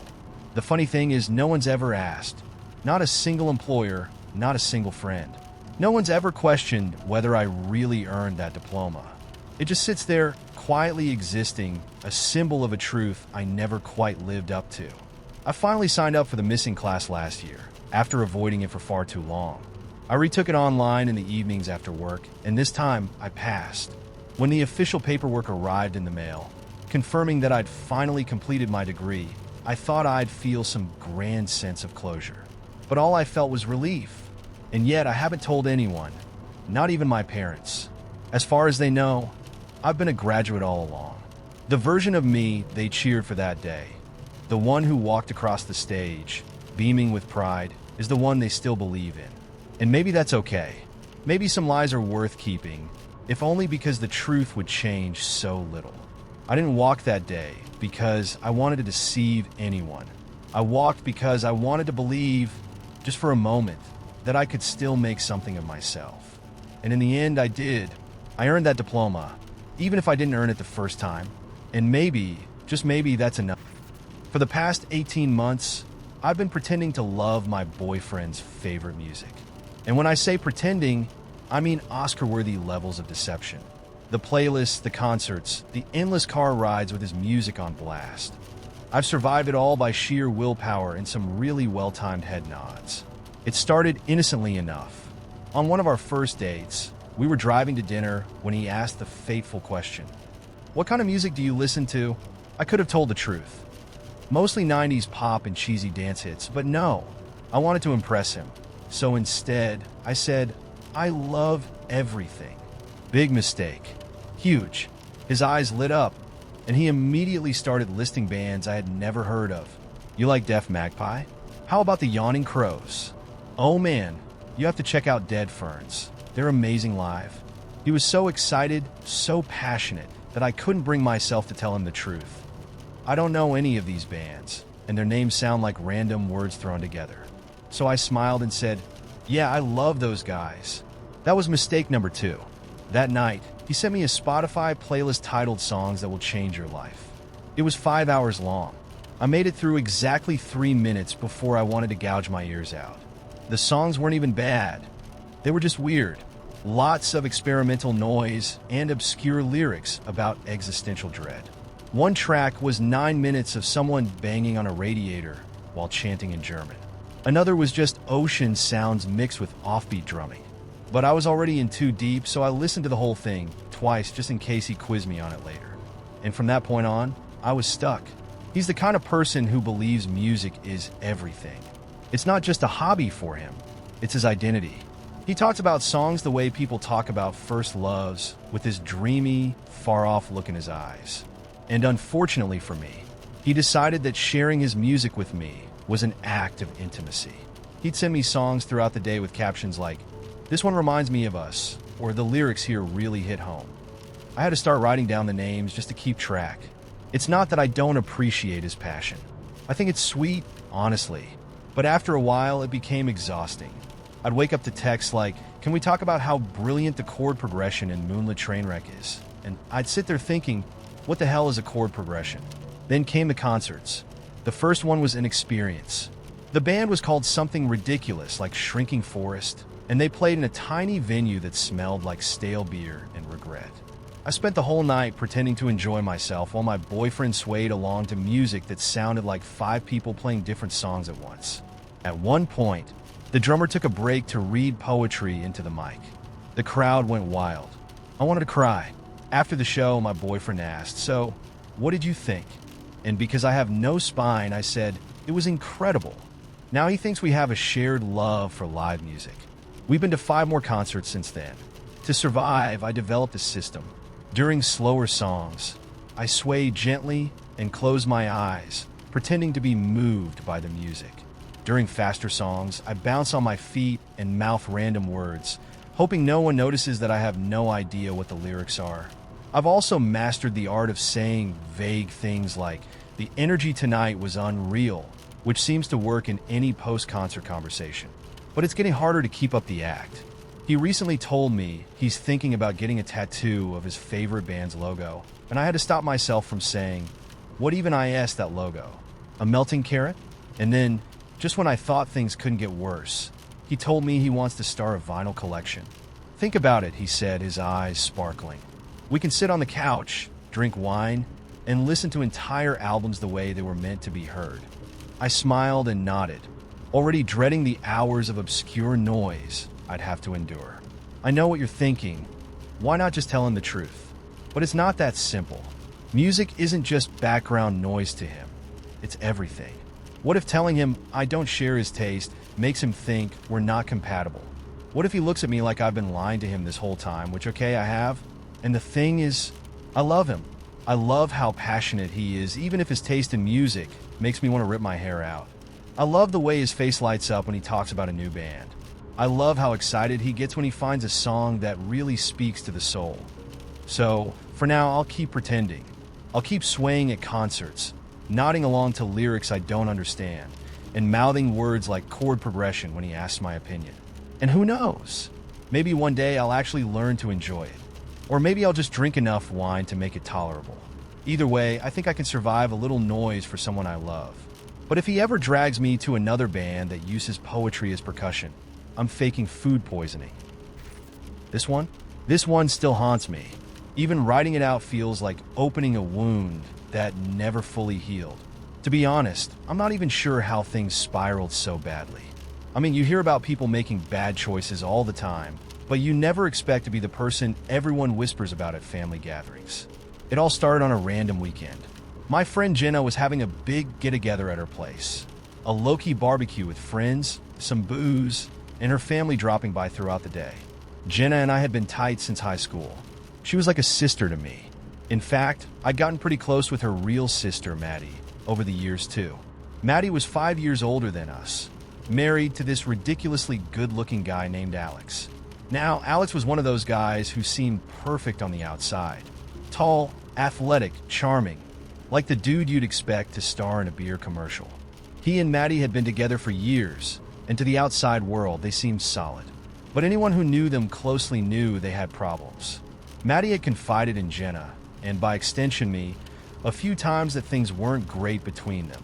Lots of fighting, long stretches of silence, and a general sense that Alex wasn't as committed as he pretended to be. I didn't pay much attention to it, though. It wasn't my business. Or at least, that's what I thought. At the barbecue, things started off normal. We were all out on Jenna's back deck, grilling burgers and sipping beer. Maddie and Alex showed up about halfway through the afternoon, looking picture perfect as usual. But after about an hour, it became pretty clear that they weren't exactly on good terms. Maddie kept rolling her eyes at Alex, and Alex kept sneaking off to check his phone every few minutes. The tension between them was obvious to everyone. Jenna shot me a look, the kind that says, "Oh boy, here we go again." Around sunset, Maddie had a little too much wine and decided she'd had enough. "I'm heading home," she announced, tossing her glass onto the table. "Alex, you coming or what?" Alex gave her this deadpan look. "No, I'll stick around for a bit." Maddie scoffed, shook her head, and left without another word. The mood at the party shifted awkwardly for a second, but we all tried to brush it off. Jenna cracked open another beer and cranked up the music. Problem solved, or so I thought. As the night wore on, people started trickling out, leaving just a handful of us sitting around the fire pit. I noticed Alex wasn't with the group anymore, so I went inside to grab another drink. And that's when I found him, alone in the kitchen, leaning against the counter with a beer in hand. "Rough night?" I asked, trying to keep things casual. He looked up at me, his eyes glassy from alcohol. "You have no idea." I wasn't sure what to say, so I just nodded. "Marriage stuff?" He let out this bitter laugh. Something like that. There was a long, awkward pause. I probably should have just grabbed my drink and left, but instead I lingered. Maybe it was the beer talking, or maybe it was the fact that I'd always low-key found Alex attractive in that you're off limits but you look good kind of way. Whatever it was, I stayed. "You seem cool, though," he said suddenly, breaking the silence. "Always like hanging out with you." I laughed awkwardly. "Yeah? Thanks, I guess." And then he said it, the line that set the whole disaster in motion. "You ever think about how different things could be? Like if we'd met in another life or something?" That sentence hung in the air like a loaded gun. I knew exactly what he meant, and I should have shut it down right then and there. I should have laughed it off, grabbed my beer, and walked away. But instead, I looked at him and said, "Yeah, I think about it sometimes." That was all the encouragement he needed. The kiss happened so fast, I didn't even have time to think. 1 second, we were standing in the kitchen, and the next, his lips were on mine, his hands tangled in my hair. It was messy, impulsive, and stupid beyond belief. And the worst part? I kissed him back. I remember every detail of that moment.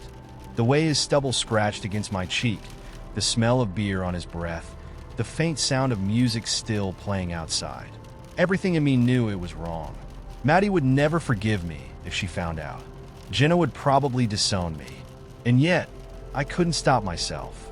We stumbled toward the guest room down the hall, bumping into walls and knocking over a chair along the way. Every step deeper into the house felt like sinking into quicksand, but neither of us stopped.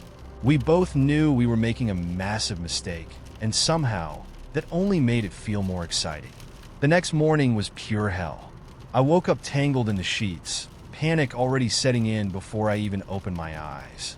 Alex was still asleep beside me, and for a moment, I just lay there, staring at the ceiling, wondering what the hell I'd done.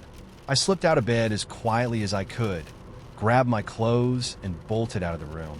The house was eerily quiet, with empty beer cans and solo cups scattered everywhere. I prayed that nobody had noticed us sneaking off the night before. Maybe, just maybe, I could get away with this. I made it halfway through the living room when I ran into Jenna. Her eyes locked onto mine, and I knew immediately that I was screwed. "Where the hell were you?" she asked, her voice sharp. My brain scrambled for a lie, but nothing came. Jenna's eyes narrowed, and then she glanced down the hall toward the guest room. "You've got to be kidding me." "Jenna, it's not what you think." "Bullshit." Before I could say anything else, Alex wandered out of the guest room, still half asleep and shirtless. Jenna's jaw dropped, and I knew in that moment that my life was officially over. The fallout was brutal. Jenna didn't speak to me for months. Maddie found out. Of course she did. And their marriage imploded shortly after. I lost 2 friends in one night. And even now, years later, things are still awkward whenever I run into Jenna at mutual friends events. As for Alex, I never saw him again. Last I heard, he moved to another city, trying to start over. Good for him, I guess. But me? I still carry that night with me, like a scar that won't fade. Every time I think about it, I feel a knot of shame twist in my stomach. It was one night, a stupid, reckless, meaningless night. But it cost me more than I ever imagined. It started small, just a faint scratching noise behind my bedroom wall. I figured it was mice or maybe squirrels nesting in the old insulation. The house was old, after all, and my landlord never seemed particularly eager to make repairs. It didn't really bother me at first. I could deal with a few noises. But I was wrong. It wasn't just mice. The scratching would come and go, mostly at night. I'd be lying in bed, scrolling through my phone, and just as I started to drift off, it would start a soft, persistent scritch, scritch, scritch, as if tiny claws were burrowing deeper into the walls. I tried banging on the wall a few times, hoping to scare off whatever was causing it, but the sound always stopped before I could react. It was quiet, until it wasn't. About 2 weeks after it started, the scratching changed. It wasn't random anymore. It had a rhythm, a deliberate pattern, almost like tapping. I told myself it was just my imagination, that I was assigning meaning to something meaningless, but it felt intentional, like someone or something was on the other side trying to get my attention. I told my landlord about it. He gave me the usual dismissive response. Probably just pipes expanding. I knew better. Pipes don't tap in patterns. That night, I lay in bed, determined not to let the noise bother me. I had work in the morning, and I couldn't afford another sleepless night. I put in my earbuds, cranked up some music, and tried to drown it out.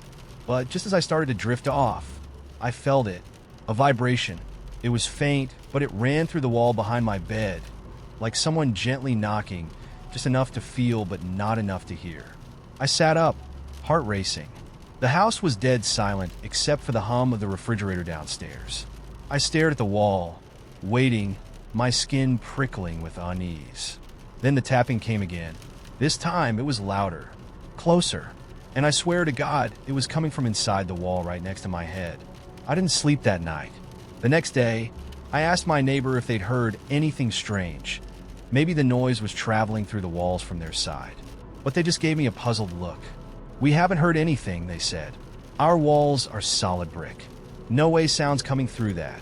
That's when I started to feel off, like the air in my house had grown heavier, pressing down on me every time I stepped through the front door. The smell was strange too, faintly metallic, like old pennies soaked in water. I tried to ignore it, but it was always there, just on the edge of my awareness, like a shadow that moved when you weren't looking. And the tapping kept getting louder. One night, I decided to investigate. I grabbed a flashlight and a screwdriver and pried open the panel behind my bed, where the noise seemed loudest. I fully expected to find a rat's nest, or maybe some busted insulation. What I found instead chilled me to my core. There was nothing inside, just empty, dusty space. No wires, no pipes, no signs of any animal. But the worst part was the scratch marks. Dozens of them, deep gouges running along the wood inside the wall, as if something with claws had been dragging them over and over, trying to get out. I stared at those scratches, the hairs on the back of my neck standing on end. My heart thudded in my chest as the realization hit me. Whatever had been making that noise wasn't an animal. Animals don't leave scratches like those. They look deliberate, desperate. I sealed the panel as quickly as I could, trying to calm the rising panic in my chest. I told myself I was overreacting. It had to be animals. What else could it be? But deep down, I knew better, and that's when the voices started. At first, they were soft, barely audible, a faint murmuring just on the edge of hearing. I would lie awake at night, straining to make out the words, but they were always just out of reach, like a conversation happening in the next room. I told myself it was just the wind, or maybe my mind playing tricks on me from lack of sleep. But the voices got louder. One night, I woke up to the unmistakable sound of someone whispering my name. James. It was soft, almost gentle, like a lover's whisper. But there was something wrong with it. Something cold and hollow, like the words had been pulled from the bottom of a well. I shot out of bed, heart racing, and scanned the room. It was empty, of course, but the air was thick with that metallic smell, and I just knew I wasn't alone. That was the first time I saw the hand. It came from the wall, a pale, emaciated hand with long, thin fingers curled around the edge of the panel I'd sealed just days before. The wood splintered as the hand pushed through, slow and deliberate, as if it had all the time in the world. I couldn't move, couldn't breathe, as those fingers stretched outward, brushing lightly against the edge of my bed. And then it was gone, just like that. I tore out of the house that night, barefoot and shaking, and drove to a motel on the other side of town. I told myself I'd go back in the morning, pack my things, and leave. But when morning came, I couldn't bring myself to do it. The house felt wrong. Not just haunted, infected. Like the walls had absorbed something dark and hungry. Something that had been waiting for someone stupid enough to wake it up. I called my landlord the next day and told him I was breaking the lease. I didn't give a reason, just packed whatever I could fit in my car and left. But here's the thing. The tapping hasn't stopped. Sometimes, late at night, I'll hear it, soft, deliberate taps, coming from inside the walls of wherever I'm staying.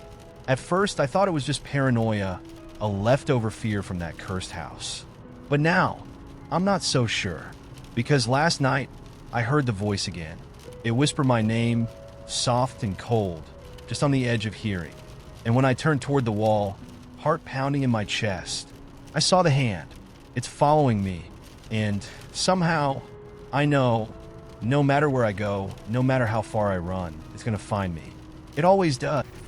It's late afternoon, and I'm at the laundromat, stuck in that awkward limbo where my clothes are tumbling away in the dryer, and I've got nothing to do but wait. I came here thinking it would be a quick in and out, but of course, 2 of the dryers are out of order, and the place is packed. So, I'm slouched on one of those uncomfortable plastic chairs, scrolling mindlessly through my phone, praying the minutes pass faster. The place smells like detergent and damp cotton, and somewhere in the corner, an ancient vending machine is humming in protest at existing. It's not exactly the setting for a meet cute, which is why I'm completely unprepared when a guy in a faded hoodie plops down in the seat next to me. He's carrying a basket filled with what looks like a month's worth of laundry, tangled up socks, jeans, and a suspiciously wrinkled button-down that has "I forgot to hang this up 3 weeks ago" energy. He gives me a small, tired grin, the kind that says, "Yep, I hate this too." "Let me guess," he says, tapping the side of his laundry basket. "Your dryer gave up mid-cycle too?" I smirk. "Nah, just stuck waiting on it. But honestly, I wouldn't be surprised if it quit halfway through. The machines here seem like they're held together with duct tape and hope." He chuckles, shifting the basket onto the floor. "Duct tape's more reliable than some of these things." Then, with a little grin, "Anyway, I'm Jake. Figured if we're both trapped here for a while, might as well say hi." It's not a grand opening line, just a casual introduction. Nothing flashy, and that's exactly why it works. There's no weird pretense, no forced charm, just a guy trying to pass the time in the least awkward way possible. I appreciate that. "I'm Jess," I reply, offering a small smile. "And yeah, welcome to the glamorous world of laundromat limbo." He leans back in his chair, hands in the pockets of his hoodie, like he's settling in for a stay. "So, Jess, what's your favorite way to kill time while waiting for socks to dry? You a crossword person? Sudoku? Or are you secretly plotting world domination?" "World domination, obviously," I say without missing a beat. But it's slow progress. Right now, I'm stuck in the waiting for my dryer to finish phase of the plan. He laughs, the sound light and easy, and I can't help but grin. There's something refreshing about his vibe. Like he's not trying too hard to impress me, just making conversation because, hey, what else are you going to do at a laundromat? For the next few minutes, we fall into a rhythm of playful banter. He tells me about the time he accidentally dyed all his white socks pink because he forgot a red t-shirt in the wash, and I share my own laundry horror story about shrinking my favorite sweater to toddler size. It's easy, fun, The kind of conversation that makes you forget you're in the least glamorous setting possible. At one point, he glances toward the vending machine with mock seriousness. All right, important question. If you had to survive on one snack from that ancient machine for the rest of your life, what would it be? I glance at the sad lineup of chips and candy bars. Easy. Twix. No contest. He nods, clearly impressed. Good choice. The right amount of chocolate to cookie ratio. Personally, I'd go with the peanut M&Ms. Solid protein. I laugh. That's a stretch. But hey, I respect the logic. Just then, his machine beeps, signaling the end of his cycle. He stands up, stretches a bit, and then pauses, glancing at me with a playful grin. Well, this has been fun. Laundry buddies for life now, right? I roll my eyes, but I'm smiling. Obviously, it's a sacred bond. He pulls his basket off the floor, balancing it against his hip, but doesn't walk away just yet. Instead, he digs around in his pocket and pulls out his phone. Look, if you ever get tired of waiting for dryers alone, or if you need someone to grab Twix with sometime, you should text me. He taps a couple of things on his screen and hands me his phone. It's a smooth move, and what I appreciate most is that he didn't make it weird. There's no "so. Can I have your number?" Or "What's your Instagram?" Just an easy, low-pressure suggestion, like it's totally fine if I say no, but also fine if I say yes. I take his phone, type in my number, and hand it back with a grin. There! Now you've got a laundry lifeline. He smiles, slipping the phone back into his pocket. Thanks, Jess. I'll leave you to plot your world domination in peace. Much appreciated, I say, lifting an imaginary crown. Next time, bring snacks. With one last grin, he heads toward the folding tables, and I watch him go, a little surprised at how much better this laundromat trip just got. It's not every day you meet someone who can make waiting for socks feel like a good time. And yeah, I texted him, because honestly, in a world full of awkward small talk and misconnections, finding someone who can turn a laundromat into a fun conversation is rare. And let's face it, having a laundry buddy doesn't sound half bad. Food, and I have always had a good relationship. I eat. It fuels me, and occasionally it gives me heartburn, but that's life. So you can imagine my surprise when a peanut, yes, a peanut, decided to try and assassinate me. This is the story of how a harmless snack almost turned into my personal death sentence. It was a lazy Saturday afternoon, the kind where you're half watching TV and half scrolling on your phone, not really committing to either. I wasn't even hungry, but I had this jar of honey-roasted peanuts on the coffee table. You know, the kind sweet, salty, and so addictive you forget you've eaten half the jar until your fingers hit the bottom. I absent-mindedly tossed one into my mouth, thinking I'll just have a few more. This is where things went horribly wrong. The peanut didn't land where it was supposed to. Instead of chewing it like a normal person, I somehow managed to inhale the damn thing. 1 second, I was enjoying my afternoon, and the next, I was choking on a rogue peanut, gasping for air like a fish flopping on a dock. My throat clamped shut, and suddenly the world shrank to two thoughts. I can't breathe, and this is it. This is how I go. The funny thing is, for the first few seconds, my brain didn't fully process that I was in serious trouble. I coughed a few times, thinking no big deal, this happens to everyone, right? But the peanut wasn't budging. It felt like it had lodged itself deep in my windpipe, laughing at my misery. I tried to suck in air, but all that came out was a pathetic wheeze, like someone trying to blow air through a wet straw. At this point, panic took over. I shot up from the couch, clutching my throat, eyes bulging. My first instinct was to run to the kitchen, because obviously, kitchens solve everything. I stumbled around, knocking over a chair and sending the jar of peanuts flying. The lid popped off, scattering peanuts everywhere, like they were mocking me. Look at us, we're free. Not choking to death, are we? With no one home to help me, I did the only thing I could think of, the DIY Heimlich maneuver. I'd seen it once in a first aid video, and apparently my brain decided now was the perfect time to give it a shot. I grabbed the back of a chair, leaned over, and threw myself onto it with everything I had. The first slam did nothing. The second one knocked the wind out of me, which wasn't helpful, considering I had no wind to spare. I slammed myself into that chair like a lunatic over and over, until finally, the peanut dislodged. It shot out of my mouth with an impressive amount of force, hitting the kitchen floor and skidding to a stop under the fridge. I collapsed onto my knees, gasping for air like I'd just run a marathon underwater. I sat there for a moment, panting, drenched in sweat, and wondering how the hell I had just come so close to being taken out by a legume. My heart was pounding in my chest, my throat burned, and my ribs ached from the impromptu Heimlich session. I probably should have been grateful to be alive, but all I could think was, what a stupid way to die. I mean, seriously, a peanut? After a few minutes of catching my breath, I dragged myself back to the couch and sat there in stunned silence, staring at the peanuts scattered across the floor. The jar, now empty and rolling lazily in a circle, seemed to mock me. I gave it the dirtiest look I could manage, as if that would somehow make the situation less ridiculous. Later that night, when my roommate came home, I tried to explain what had happened, but the story came out sounding even dumber than I'd expected. "So, you almost choked to death on a peanut?" she asked, raising an eyebrow. "Yeah," I muttered, rubbing my sore ribs, "and I had to Heimlich myself on a chair." She blinked, trying and failing not to laugh. "Wow, that's impressive. Thanks," I grumbled, feeling thoroughly humiliated. For days afterward, I couldn't stop thinking about how close I'd come to becoming the subject of the world's stupidest obituary. Beloved friend and family member, tragically taken from us by a poorly timed peanut. What would the funeral be like?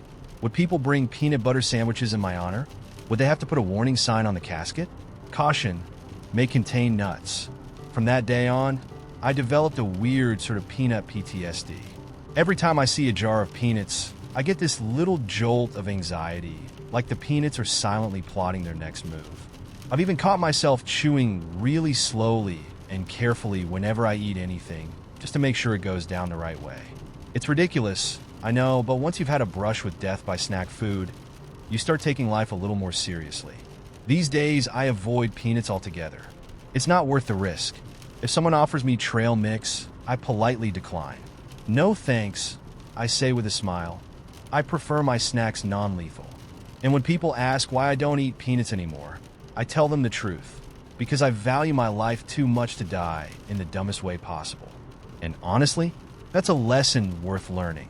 Life's short enough without getting taken out by something you thought was supposed to be delicious.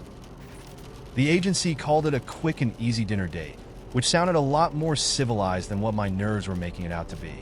I'd imagined every awkward, cringeworthy scenario on my way over to the restaurant. What if he was weird? What if he wanted me to act like his long-lost soulmate? Or worse, what if he was rude and treated me like an accessory instead of a person? But rent was due, and my bank account had been stuck at $47 for the past week. I had no choice but to go through with it. I arrived at the restaurant 5 minutes late, hoping the dim lighting would help me blend into the vibe. The place was all low jazz and soft candlelight. One of those upscale joints where even the waiters looked like they had stock portfolios. I scanned the tables, spotted him instantly, and knew right away this was going to be interesting. He looked nervous, not in the shy, sweet kind of way, but more like a man who just remembered he left the oven on. He was dressed sharp, clean-cut suit, slicked back hair, but his leg bounced restlessly under the table, and he kept fiddling with his phone like it was his lifeline. When our eyes met, he gave me a quick, uncertain smile and motioned for me to join him. "Hi," I said, sliding into the booth across from him. "I'm Jade." "Yep," Jade again. It was the easiest alias to remember under pressure. "Hi, Jade," he said, his voice cracking slightly. He coughed, clearly annoyed at himself. "I'm Daniel." Daniel didn't strike me as the kind of guy who hired escorts. He looked more like someone who spent weekends playing golf or shopping for home appliances with a significant other. But here he was fidgeting in front of me like a kid forced to talk to Santa. I gave him my warmest smile. "First time?" I asked gently, even though I already knew the answer. His laugh was shaky, almost apologetic. "Is it that obvious?" "A little," I said, leaning back in my seat to give him some space. "Don't worry, you're doing fine so far." He exhaled like I just told him the quiz was open book, and I saw his shoulders relax a fraction. I wasn't really sure what to expect, he admitted, glancing at the wine list, but clearly too distracted to read it. I almost canceled. I tilted my head. Why didn't you? He hesitated, then shrugged. I guess I just didn't want to be alone tonight. There was the same reason most clients ended up booking these kinds of things, even if they didn't say it out loud. I gave him a small, understanding nod, and for the first time since I sat down, he seemed to breathe a little easier. The waiter appeared, looking far too elegant for someone about to ask us if we wanted sparkling or still water. Daniel gestured vaguely at the wine list.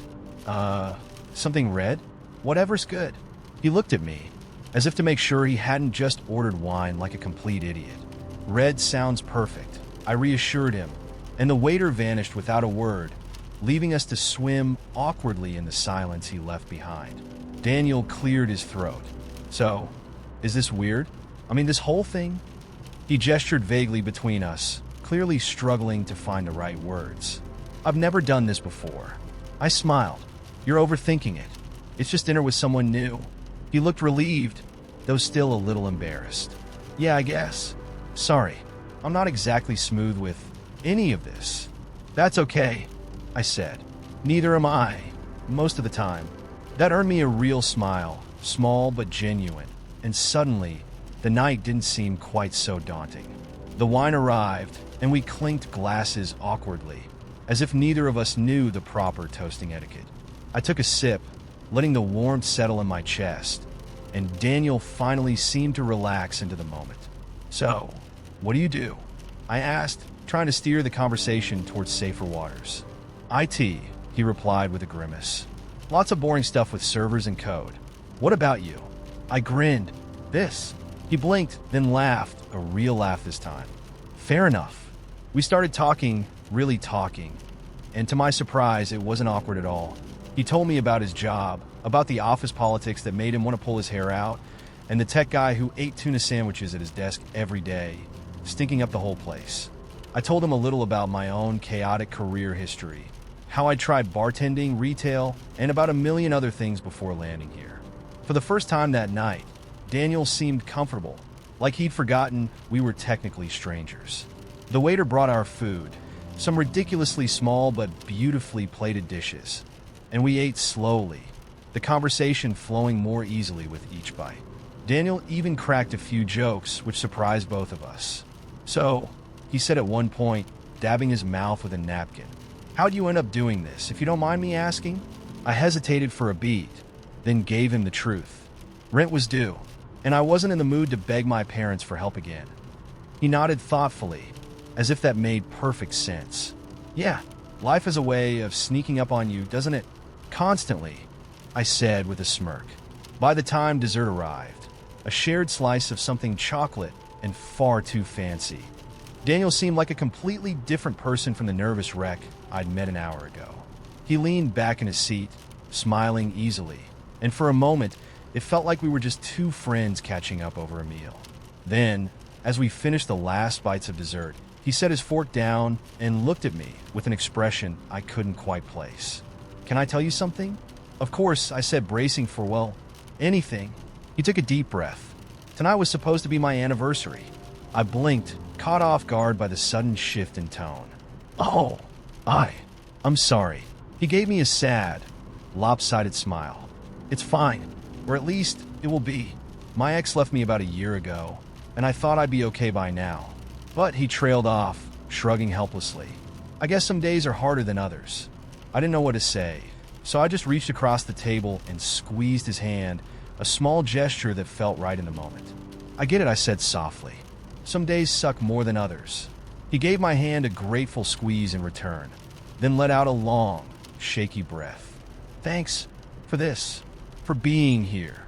Anytime, I said, and I meant it. When the check came, Daniel paid without hesitation, then handed me an envelope with my fee. I hope this isn't weird, but can I walk you out? He asked. Not weird at all, I said with a smile. We left the restaurant together, stepping out into the cool night air. The city buzzed quietly around us, and for a moment, we just stood there, breathing it in. Take care of yourself? Okay, I said, giving him one last smile. You too, Jade, he replied softly. As I walked away, I felt a strange sense of peace settle over me. The night hadn't gone the way I expected, but maybe that was okay. Sometimes people just needed company, and sometimes you end up needing it just as much as they do. And that felt like enough.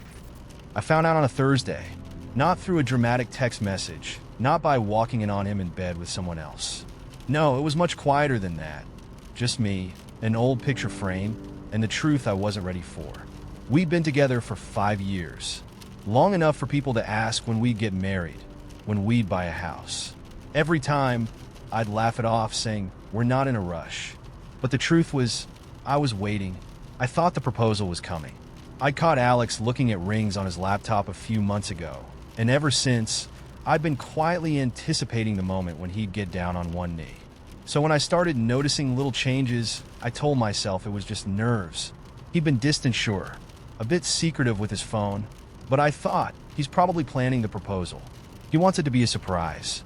I smiled every time he went out with the guys, telling myself he was meeting with jewelers or planning some elaborate engagement party. Looking back, I can't believe how blind I was. The day I found the picture frame started off normal. Alex was at work, and I had the day off. I decided to clean the apartment. One of those deep cleans where you move furniture and wipe down shelves you forgot you owned. I wasn't looking for anything. I was just bored, dusting surfaces, mindlessly wiping down knickknacks. That's when I saw it. On the bookshelf, tucked behind a few old paperbacks, was a wooden picture frame. It was one I'd bought months ago, a gift for our anniversary. I'd planned to put a picture of us inside it, but I'd never gotten around to it. Or at least, I thought I hadn't. Curious, I pulled it off the shelf. The back panel was loose, like someone had taken it apart and put it back together in a hurry. And inside the frame wasn't a picture of us. It was a picture of Alex and someone else. At first, I didn't register what I was looking at. The photo was small, slightly crumpled at the edges. Alex was smiling, one of those soft, easy smiles I hadn't seen in a long time. And next to him, leaning into his side, was a woman I'd never seen before. She had long, dark hair, and she was wearing a green sweater. The same green sweater I'd seen in the passenger seat of Alex's car a few weeks ago. When I'd asked about it, he'd shrugged it off, saying it belonged to his co-worker, who'd left it behind after lunch. Now I knew that wasn't true. The photo was recent. I could tell by the way Alex's hair was cut. He'd only gotten that haircut a month ago, and the way they stood so close, the easy intimacy between them, I felt my stomach turn. This wasn't just a random co-worker. I sat down on the floor, the picture frame heavy in my hands. My heart pounded as I tried to make sense of what I was seeing. How long had this been going on? Who was she? And why the hell was this photo hidden in a frame I thought was meant for us? I wanted to call him, demand an explanation. But deep down, I knew the truth. There was no good explanation. There was no misunderstanding that would make this okay. I sat there for what felt like hours, staring at the photo, the weight of the betrayal settling over me like a thick fog. All the little things I'd ignored, the missed calls, the sudden late nights, the way he stopped holding my hand when we walked down the street, they all clicked into place. He wasn't planning a proposal. He was planning his exit. When Alex came home that evening, I was still sitting on the couch, the photo frame in my lap. He walked in, kicking off his shoes and tossing his keys onto the table like it was any other day. Then he saw the frame. His smile faltered. "What's that?" I held up the picture, my hand steady despite the storm raging inside me. "I think you know exactly what it is." His face went pale. "Ash, it's not. Don't." I cut him off, my voice sharp. "Don't insult me by pretending this is nothing." He opened his mouth, probably to feed me some half-baked excuse, but I wasn't interested in hearing it. "How long?" I asked quietly. He hesitated. That was answer enough. I stood up, the photo frame clutched tight in my hand. "I was going to put a picture of us in here," I said, my voice hollow. "You know, something special. But I guess you had other plans." "Ash, please let me explain." "There's nothing to explain, Alex."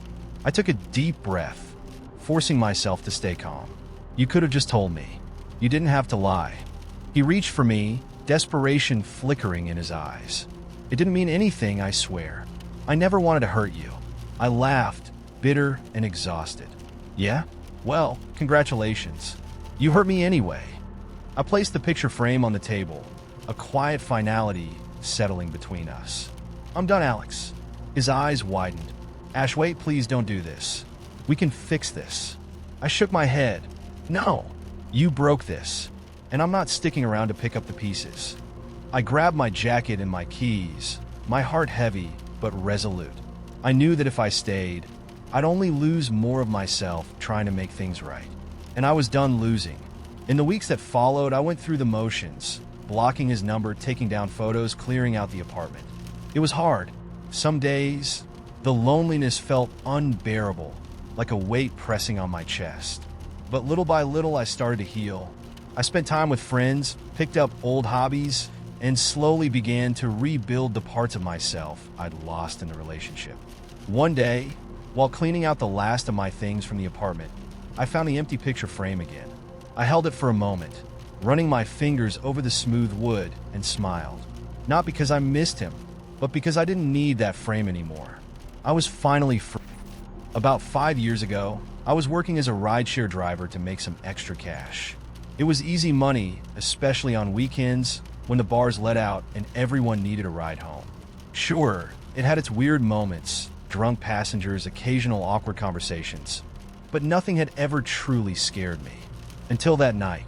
It was around 2:30 a.m., and I was about ready to call it quits. I'd been driving for hours and was exhausted, but I figured I'd take one last fare if something came up.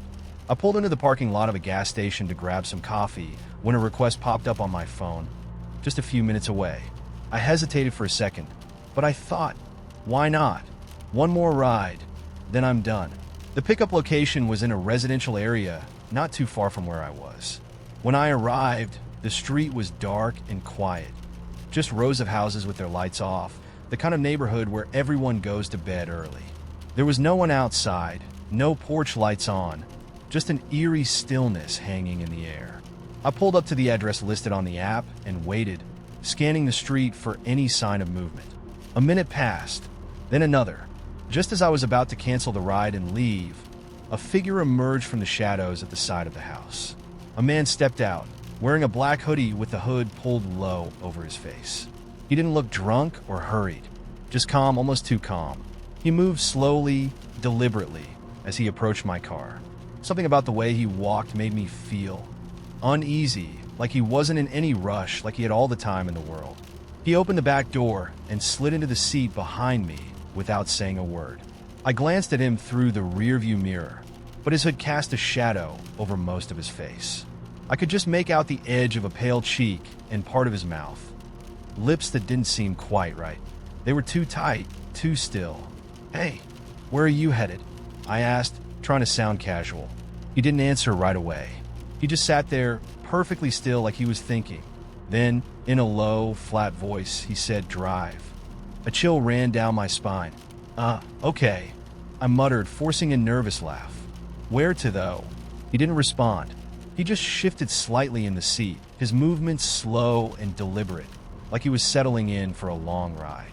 I glanced at my phone to check the destination, but nothing showed up.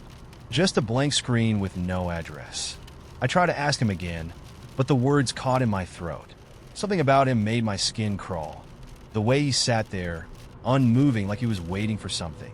I decided I'd just drive down the road a bit and figure out what to do. Maybe he was drunk, or maybe the app had glitched. Either way, I just wanted him out of my car. As I pulled away from the curb, I noticed something strange. In the rearview mirror, his reflection seemed off.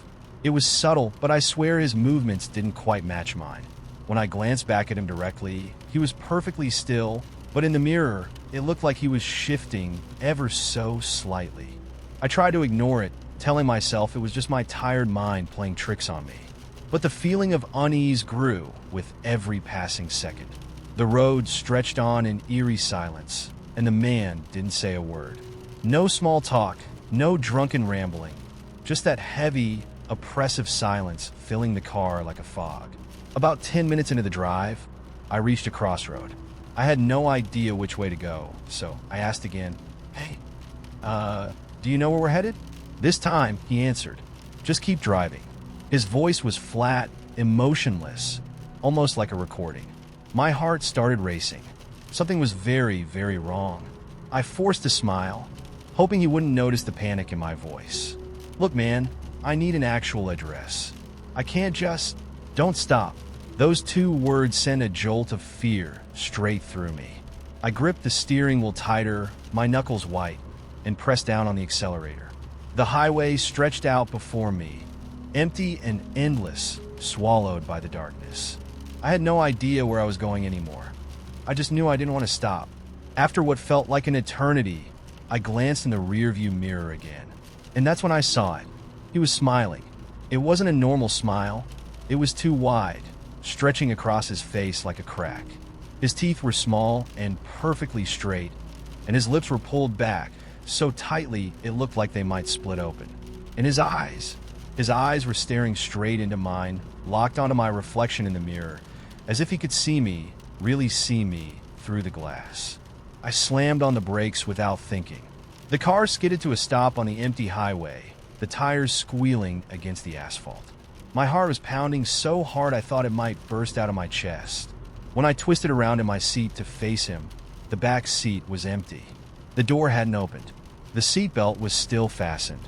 But the man was gone, as if he'd never been there at all. For a moment, I just sat there, gasping for breath, trying to make sense of what had just happened. The highway was silent, stretching out in both directions, with no sign of another car or person. Just me, the empty road, and the lingering scent of something faintly metallic, like rust or old coins. I grabbed my phone, desperate to call someone, anyone, but the screen was frozen on the app. It still showed that I had a passenger. Drop off in progress. I stared at the screen, my hands trembling. How could the app still think he was in the car? I reached over to close it, and that's when I noticed something. The seat behind me, it was wet. A single, dark stain spread across the fabric, glistening faintly in the dim light. It looked like water. No, not water, something thicker. Blood. I didn't wait to find out what it meant. I slammed the car into gear and sped down the highway. Heart pounding, adrenaline surging through my veins. I didn't stop driving until the first hints of dawn crept over the horizon. When I finally reached a gas station, I pulled in, got out of the car, and tried to steady my breathing. My hands were shaking so badly, I could barely hold the pump. As I filled the tank, I glanced into the back seat again, just to make sure it was empty. And that's when I saw it. A single black coin, sitting neatly in the middle of the seat. It looked ancient, the surface worn smooth, with strange symbols etched into it. Symbols I didn't recognize. I never drove for that rideshare company again. To this day, I have no idea who or what that man was. But sometimes, when I'm driving late at night, I swear I can feel someone watching me from the back seat. And every now and then, I catch a glimpse of him in the rearview mirror, still smiling. I want to be clear, the bubble thing wasn't supposed to happen. Well, not at the scale it did. It started with a relatively harmless idea, a small prank to liven up the most boring pep rally in school history. But like all good things that go wrong, it spiraled out of control fast. And of course, Jake was at the center of it. Now, our school's pep rallies were always the same. A couple of teachers tried to hype up the football team. The band played Eye of the Tiger again, and nobody paid attention. It was like they were trying to bore us into submission. By junior year, half the school didn't even bother showing up unless they were forced to. So Jake, sitting at lunch the day before the rally, leaned over with that familiar grin. The one that usually meant somebody was about to get suspended, and said, "What if we made this rally better?" The table groaned in unison. "Dude, the last time you made something better, the fire department had to evacuate the science lab." I reminded him. "This is different," Jake insisted, clearly lying. "We're just adding a little ambience. What's a pep rally without some bubbles?" We should have walked away. We really should have. But by the time the warning bells in my brain kicked in, Jake was already outlining his plan. All we needed was a few gallons of industrial-strength dish soap and access to the school's sprinkler system. How hard could it be? Jake said, like that question hasn't jinxed every plan in history. The setup was simple. Just pour the soap into the sprinklers, wait for the rally to start, and when they ran the usual fog machine, because every lame pep rally needs one, bubbles would fill the gym. Ah cool, bubby surprise. That was it. Just some fun, right? What could go wrong? Answer: everything. The next morning, Jake and I snuck into the janitor's closet before school. This was where we discovered that janitors apparently have access to insane amounts of industrial-grade cleaning supplies. Jake grabbed a few gallon jugs of soap. Whistling like this was just another day at the office. When I saw the label, Megasudes, not for household use, I hesitated. Jake, this stuff looks like it could clean an oil spill. Maybe we should. Nah, Jake interrupted, pouring an entire jug into the sprinkler system. You gotta go big or go home. I had a sinking feeling in my gut, but it was too late to back out. We finished pouring the soap, sealed everything up, and strolled out of the janitor's closet like a couple of professional saboteurs. The plan was in motion. The rally started just like every other one. The band played their usual off-key rendition of Eye of the Tiger. The cheerleaders did their routine while half the school zoned out, scrolling through their phones. Mr. Haggerty, our principal, took the mic and tried to fire us up with a motivational speech that was so boring it could have been used to sedate wild animals. And then it happened. Right on cue, the tech team cranked up the fog machine to add some atmosphere. But instead of a cool mist, the sprinklers exploded with bubbles. Thousands and thousands of bubbles. At first, it was hilarious. A collective "oh" echoed through the gym as the first wave of foam drifted down from the ceiling. Kids started clapping, thinking it was some weird pep rally stunt. Jake gave me a thumbs up from across the bleachers, grinning like a kid on Christmas morning. But the thing about Megasudes is that it doesn't just make bubbles. It makes a lot of bubbles, more than any reasonable person could expect. Within 30 seconds, the gym floor was covered in knee-deep foam, and it kept coming. What started as playful excitement quickly turned to chaos. The bubbles were everywhere, spilling across the gym floor, swirling through the air, and swallowing entire rows of students. You couldn't see more than a foot in front of you. Kids were slipping and sliding everywhere, tripping over each other in the rapidly growing sea of foam. One of the football players tried to charge through the bubbles to act like a hero, but he immediately lost his footing and face-planted into the foam. A cheerleader shrieked as the bubbles enveloped her like quicksand. Somewhere in the mess, the marching band kept playing, because apparently those kids were trained to perform through the apocalypse. And the sprinklers? They didn't stop. Foam kept pouring down like Niagara Falls, rising higher and higher until the gym looked like the aftermath of a washing machine explosion. That's when Mr. Haggerty lost it. He grabbed the mic again, though nobody could see him through the foam, and screamed, "Who did this?" Right on cue, Jake emerged from the bubbles like some kind of soap-covered pirate, holding his arms out dramatically. "It's all part of the fun, Mr. H," he shouted with a grin. "Go with the flow. Get out." Mr. Haggerty roared, thrashing his way through the foam like he was wading through a swamp. But Jake wasn't done. Oh no. Jake decided this was the perfect moment to make his grand exit. "Brian," he shouted. And as if on command, Van Bryan burst through the gym doors with his trusty, barely legal van, honking the horn like a maniac. The crowd erupted into cheers, half the students slipping and sliding toward the exit. Jake, because of course, jumped into the back of the van through the open door. "Let's roll," he yelled as Brian hit the gas, sending a rooster tail of foam spraying behind the van as it skidded out of the parking lot. The aftermath was messy. It took the janitors 3 days to clean up all the foam, and the gym floor was so slippery that they had to cancel all indoor sports for the rest of the week. Mr. Haggerty was so mad. He spent the entire next day stomping through the hallways with his hands clenched like he was trying not to explode. Jake got suspended for 2 weeks, which in Jake's world was more of a badge of honor than a punishment. "Worth it," he said when we visited him at lunch detention. Did you see the look on Haggerty's face? Priceless. Brian, for once, managed to avoid punishment entirely. Nobody even knew he'd been involved. He just showed up to class the next day like nothing had happened, nodding to us quietly, as if to say, another flawless mission accomplished. The best part? They never found out who messed with the sprinklers. Jake took the blame for excessive enthusiasm, but our little secret about the janitor's closet stayed safe. And from that day forward, whenever someone brought up the most epic pranks in school history, the bubble foam incident was always at the top of the list. Even years later, we still laugh about it. Every time Jake tells the story, he makes it sound even crazier, like the foam rose to the rafters and they had to rescue students with jet skis. And honestly, I'm not sure if that's an exaggeration.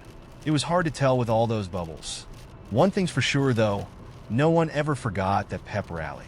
And whenever I catch a whiff of dish soap, I can't help but smile, thinking of Jake standing in a mountain of foam, arms spread wide, yelling, "Go with the flow."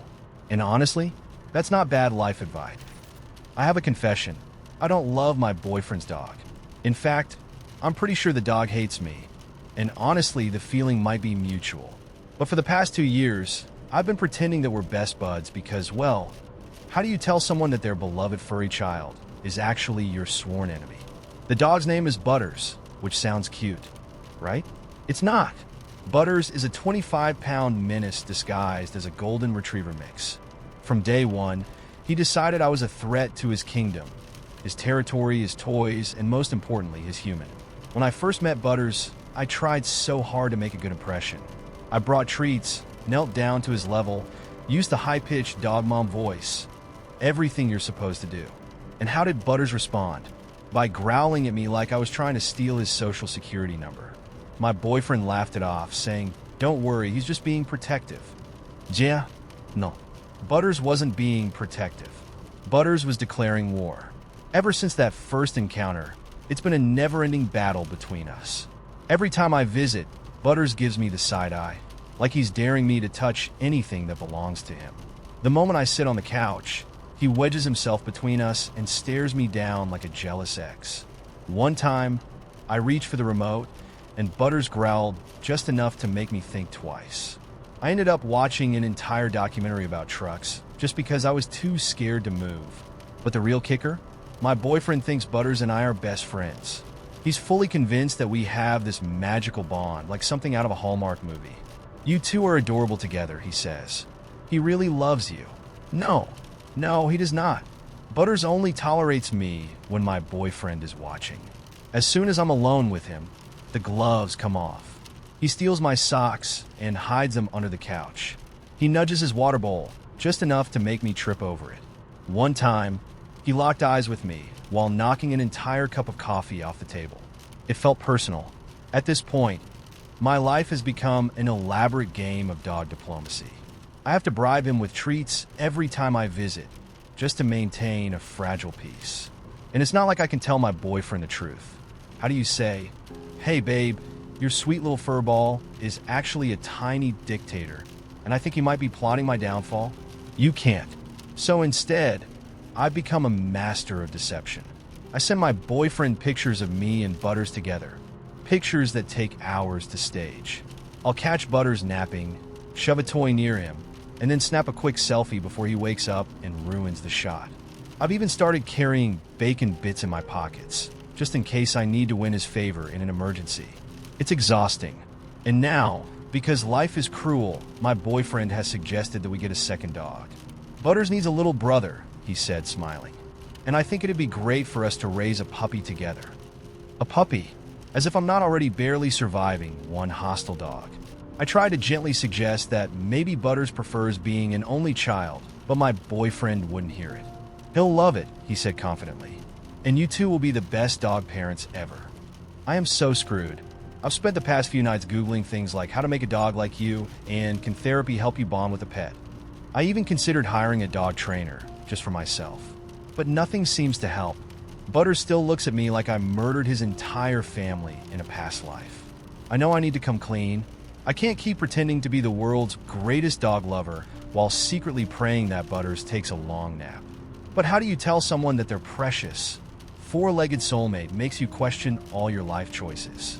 Maybe I'll tell him, or maybe I'll just keep faking it until Butters eventually warms up to me. Dogs are supposed to sense love, right? Maybe if I fake it hard enough, it'll become real. Until then, I'll keep smiling through gritted teeth, tossing treats like bribes, and praying that the new puppy, if it ever happens, doesn't turn out to be Butters 2.0. Or maybe I'll just learn to love the chaos. After all, what's one more dog hair-covered sock between soulmates? I wish I could say this was the weirdest thing that's ever happened to me, but honestly, it's up there. The first time I suspected something was wrong, I woke up with a strange, sour taste in my mouth. At first, I thought it was just a hangover. Maybe too many drinks the night before. Maybe some leftover pizza that had gone bad. But then I noticed the empty cat food bowl sitting on the kitchen counter. And right next to it, a spoon. It took me a minute to process what I was seeing. I stood there, blinking in the early morning light, trying to piece together how a spoon had ended up in Whisker's food dish. The more I stared at it, the more certain I became that something very, very weird had happened. I leaned down and gave the bowl a sniff, and sure enough, it reeked of that awful fishy smell. You know the kind, that pungent canned tuna nightmare that makes you gag if you accidentally get a whiff of it too close. Whiskers was sitting by the fridge, glaring at me with this mix of betrayal and disgust. At first, I laughed it off. "Sorry, bud," I said, scratching behind his ears. "Must have forgotten to refill your bowl last night." But as I reached for the can of food to give him breakfast, a horrifying thought slithered into my brain. What if it wasn't just a forgotten refill? What if I had eaten it? The memory hit me in flashes, standing in the kitchen, barely awake, spooning something cold and mushy into my mouth. I couldn't remember the taste exactly, just the texture, grainy, wet, and a little too salty. I dropped the spoon with a loud clink, horrified by the possibility that I'd spent the night binge-eating cat food. How does anyone even begin to explain something like that? Oh yeah, I had a wild night. You know how it is: Netflix, Ambien, and a little fancy feast. At first, I tried to convince myself it was a one-time thing. Maybe it was just a sleepwalking fluke, the kind of weird, embarrassing incident you laugh about later and never mention again. I cleaned the bowl, fed Whiskers properly, and vowed to be more careful with my Ambien dosage. Problem solved, right? Wrong. It kept happening. Over the next few weeks, I noticed other strange little clues. An open jar of peanut butter on the counter with a butter knife stuck inside it. Half-eaten slices of bread left on the couch. A bowl of cereal abandoned in the sink, soggy and sad, as if my sleep self had grown bored halfway through and decided to switch to something else. But the worst part? The cat food thing happened again. Twice. Each time I'd wake up to the same crime scene. Empty dish, spoon on the counter, and Whiskers staring at me with increasing disdain. I started dreading the mornings. I'd stumble into the kitchen, half expecting to find something even more horrifying than cat food waiting for me. Maybe I'd eaten an entire block of cheese, or downed a bottle of syrup straight from the spout. Each night felt like a bizarre gamble. What culinary disaster would Sleep Me cook up next? I tried everything to stop it. I set alarms on my phone to remind myself to lock the cabinets before bed. I left sticky notes on the fridge that said things like "no snacking, idiot," and "this is not your midnight buffet." For a while, I even started hiding the cat food in the bathroom, thinking that would at least slow me down. But none of it worked. I kept waking up to find the evidence of my nocturnal feasts, and each time, Whisker's judgment grew harsher. Then one morning, I woke up to the sound of my best friend Emily texting me, asking if she could come over later. I groaned, rolled over, and rubbed the sleep from my eyes until I spotted it. Sitting right there on my nightstand, like a grotesque little trophy, was an empty can of cat food. No spoon this time, just the can with the lid half peeled back and a few smears of tuna residue inside. My stomach churned. How the hell was I supposed to explain this to Emily? What if she came over and saw the evidence? I could already imagine the conversation. Why is there cat food in your room? There's no coming back from something like that. Once people think you're the kind of person who eats cat food, they never look at you the same way again. I had visions of her telling all our friends, and suddenly I'd become that guy. The one with the weird midnight cat food habit. I panicked. I grabbed the can, wrapped it in paper towels like a murder weapon, and stuffed it deep into the trash. I rinsed my hands 3 times just to make sure no trace of tuna was left on me. Whiskers sat on the bed, watching the whole thing with what I swear was amusement, as if he knew I'd been caught and was reveling in my shame. That was the moment I knew I needed professional help. The Ambien had taken things too far. I called my doctor later that afternoon and explained the situation. Well, parts of it anyway. I left out the cat food specifics, opting instead to say, "I've been doing some weird sleep eating." My doctor listened, humored me with a few follow-up questions, and then suggested switching medications.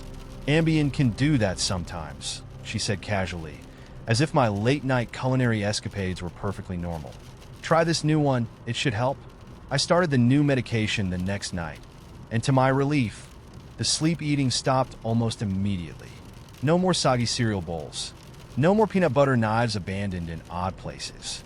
And, thank God, no more cat food. But even though the behavior stopped, the shame didn't quite go away. Every time I looked at Whiskers, I could still feel his judgment lingering, as if he remembered every single incident. I could practically hear him thinking, "You stole my food, and I will never forgive you for it." To this day, I haven't told anyone the full story. Not Emily, not my doctor, not even my closest friends. It's one of those secrets that feels too ridiculous to confess, the kind of thing you take to your grave. I mean, how do you even bring that up in conversation? By the way, I once ate my cat's food in my sleep. Cool, right? And yet sometimes I find myself laughing about it. Late at night, when everything is quiet, I'll remember the look on Whisker's face, and I can't help but chuckle. Life is weird, you know? We all have our strange little secrets, the things we carry quietly because they're too absurd to share. This one just happens to involve a can of tuna and a very disappointed cat. I still can't believe I let this happen. Even now, years later, it feels like some weird fever dream. If there's one thing I've learned, it's that no good can ever come from hooking up with someone who's off limits, especially when that someone is your friend's mom. It started innocently enough, like these things always do. My buddy Connor and I were practically brothers. We'd grown up together, played on the same soccer team, and even went to the same college. His mom, Diane, was just there.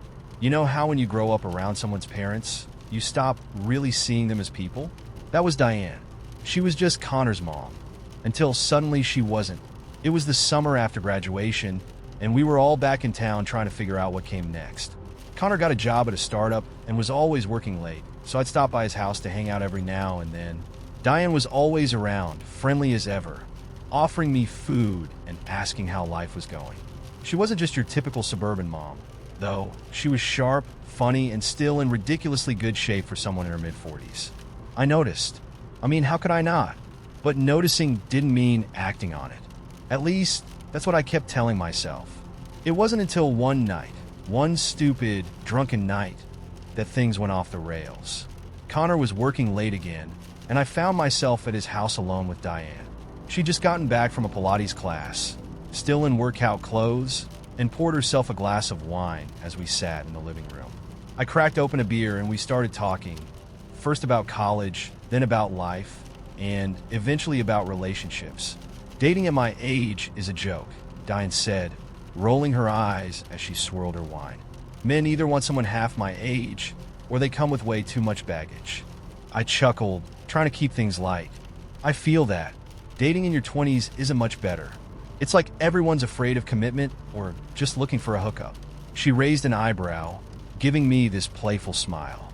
"Maybe you and I have more in common than we thought." That should have been my first red flag, but I was 2 beers deep and feeling bold. "Maybe," I said, grinning like an idiot. The conversation kept flowing. Flirting, subtle at first, then more obvious. At some point, she leaned closer, resting her hand on my knee as she laughed at something I said. It was such a small gesture, but it sent my heart racing. "You know," she said softly, her fingers still lingering on my knee, "you've grown up a lot since I first met you." And just like that, the dam broke. I leaned in. She didn't pull away. 1 second, we were sitting on the couch, talking like old friends. The next, we were kissing slow, tentative, and then suddenly urgent. Her hand slid to the back of my neck, pulling me closer, and before I knew it, we were tangled up in each other. Every rational thought in my brain screamed, "This is a terrible idea." But rational thoughts were nowhere to be found that night. The next morning was an emotional car crash. I woke up in Diane's bed, the reality of what I'd done crashing over me like a cold wave. She was still asleep beside me, her hair a mess and one arm draped across my chest like we were lovers. It felt nice. Too nice. I knew I had to get out of there before Connor found out. But as I tried to slip out of bed, Diane stirred. "You're sneaking out already?" she murmured, her voice laced with amusement. I probably should," I muttered, scrambling to find my clothes. She sat up, pulling the sheet around herself with a smirk. "Relax. It's not like Connor's gonna walk in on us." That should have been comforting, but it just made me feel worse. This probably shouldn't happen again, I said, half to her, half to myself. Diane gave me a knowing smile, as if she'd heard that line 100 times before. We'll see. And that's when I knew this wasn't over. We tried to keep things casual after that. I told myself it was just a fling, something we'd both get out of our systems before it spiraled any further. But Diane was magnetic in a way that made it impossible to pull away. We'd sneak around whenever Connor wasn't home. Quick kisses in the kitchen, late-night rendezvous on the back patio, stolen moments in her bedroom. Every time, I told myself it was the last. And every time I gave in, the worst part, I started to catch feelings. I knew it was insane, but there was something intoxicating about being with her. Something that made me forget about the consequences. For a while, it felt like we were the only two people in the world. But the world, as it turns out, doesn't stay quiet for long. One evening, Connor called me out of the blue. "Hey man, I'm off early tonight. You at my place." I froze. "Oh, just hanging out. Cool. Be there in 15. Panic set in. Diane and I had just been, And now, Connor was on his way home. I scrambled to get dressed while Diane watched me with an amused grin, like this was all just a game to her. "You better hurry," she teased, slipping her robe over her shoulders. "Wouldn't want Connor to catch you." I shot her a look. "This isn't funny." She laughed softly. "Relax. He won't find out." I wasn't so sure. I managed to sneak out the back door, just as Connor pulled into the driveway. My heart was pounding as I climbed into my car, my hands shaking on the steering wheel. I knew deep down that I was playing with fire. And sure enough, it wasn't long before everything went up in flames. A couple of weeks later, Connor showed up at my apartment, looking pissed. "We need to talk," he said, barging in without waiting for an invitation. I knew immediately what this was about. "You've been weird lately," he said, pacing the room. "And so has my mom." I try to play dumb. "What are you talking about?" Connor stopped pacing and looked me dead in the eye. "Are you hooking up with her?" The air in the room felt like it had been sucked out. I wanted to lie, to deny everything, but the words wouldn't come. Connor's jaw tightened. "You are, aren't you?" I nodded, my stomach twisting with guilt. "It had just happened, man. I'm sorry." For a second, I thought he was going to hit me, but instead he just shook his head, his face a mix of anger and betrayal. "You're unbelievable," he muttered. "Stay the hell away from me. And stay the hell away from my mom." And just like that, I lost my best friend. Diane and I tried to keep things going after that, but it wasn't the same. The thrill was gone, replaced by guilt and the nagging feeling that we'd crossed a line we could never uncross. Eventually, we called it off. To this day, Connor and I haven't spoken. I'll see him around town every now and then, but we act like strangers, like the years we spent as friends never even happened. And Diane? She moved on, like it was just another chapter in her life. But for me, it's a story I'll never forget, a reminder that some lines are better left uncrossed. It started the night I moved back home. My mom had begged me to come back for a while. She wasn't doing well after my dad passed, and honestly, I was tired of struggling on my own in the city. So I packed up my tiny apartment and moved into my old room, thinking it would be a temporary thing, just until she got better. But something was different about the house now. It didn't feel like home anymore. It was quieter, too quiet, like the walls were holding their breath. The first few nights were uneventful, but on the fourth night, I woke up at exactly 3:13 a.m. No noise, no sudden jolt, just that weird instinct like my brain was trying to tell me something was wrong. The room was dark, except for the faint glow of the streetlight filtering through the curtains. Then I saw it. There was a shadow at the foot of my bed. It was tall, almost as tall as the ceiling, and shaped like a person. But it wasn't solid. It was more like an absence, something darker than the dark around it. I thought maybe my eyes were playing tricks on me, so I blinked hard, rubbed my face, and looked again. It was still there. I told myself it was just a shadow from the furniture. Maybe the lamp on the dresser or the pile of clothes I hadn't unpacked yet. But deep down, I knew it wasn't. It didn't move like a shadow. It didn't flicker or change when the street light outside dimmed. It just stood there, watching me. I pulled the blanket over my head like a child, heart thudding in my chest, and stayed that way until exhaustion finally dragged me back to sleep. The next morning, I tried to convince myself it had been a dream. Maybe some leftover anxiety from the move, or the stress of being back in my childhood home. I told myself shadows couldn't hurt me, but I didn't sleep well after that. Every night, I'd wake up around the same time, always between 3 o'clock and 3:30 a.m. And every time, the shadow would be there, standing at the foot of my bed, perfectly still. At first, I tried ignoring it. I kept my eyes shut tight and pretended I didn't feel the weight of its presence. But ignoring it didn't help. If anything, it made things worse, because soon, the shadow started moving. One night, I woke up to find it closer, right at the edge of the bed.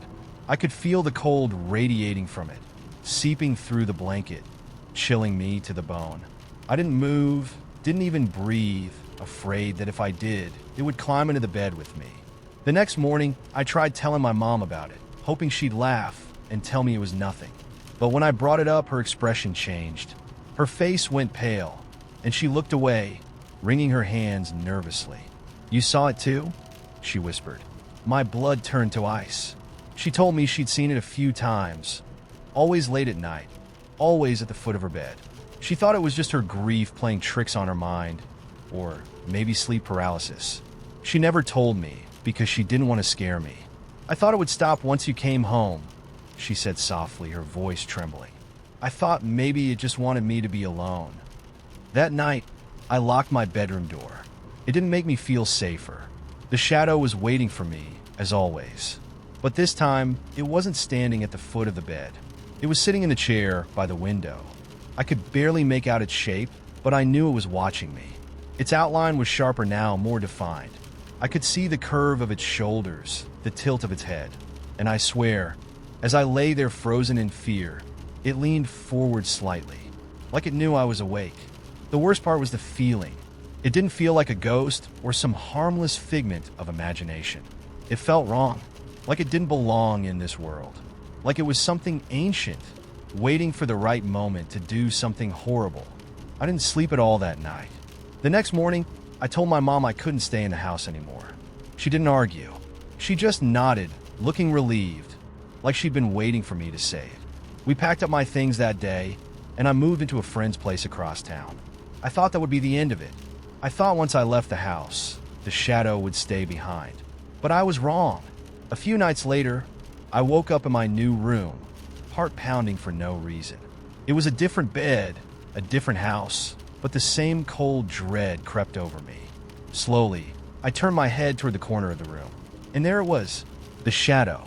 It didn't belong to the furniture. It didn't flicker or shift when I blinked. It was the same as before, too dark, too still, and watching me. It had followed me, and now it was closer. Every night since then, it's gotten a little closer.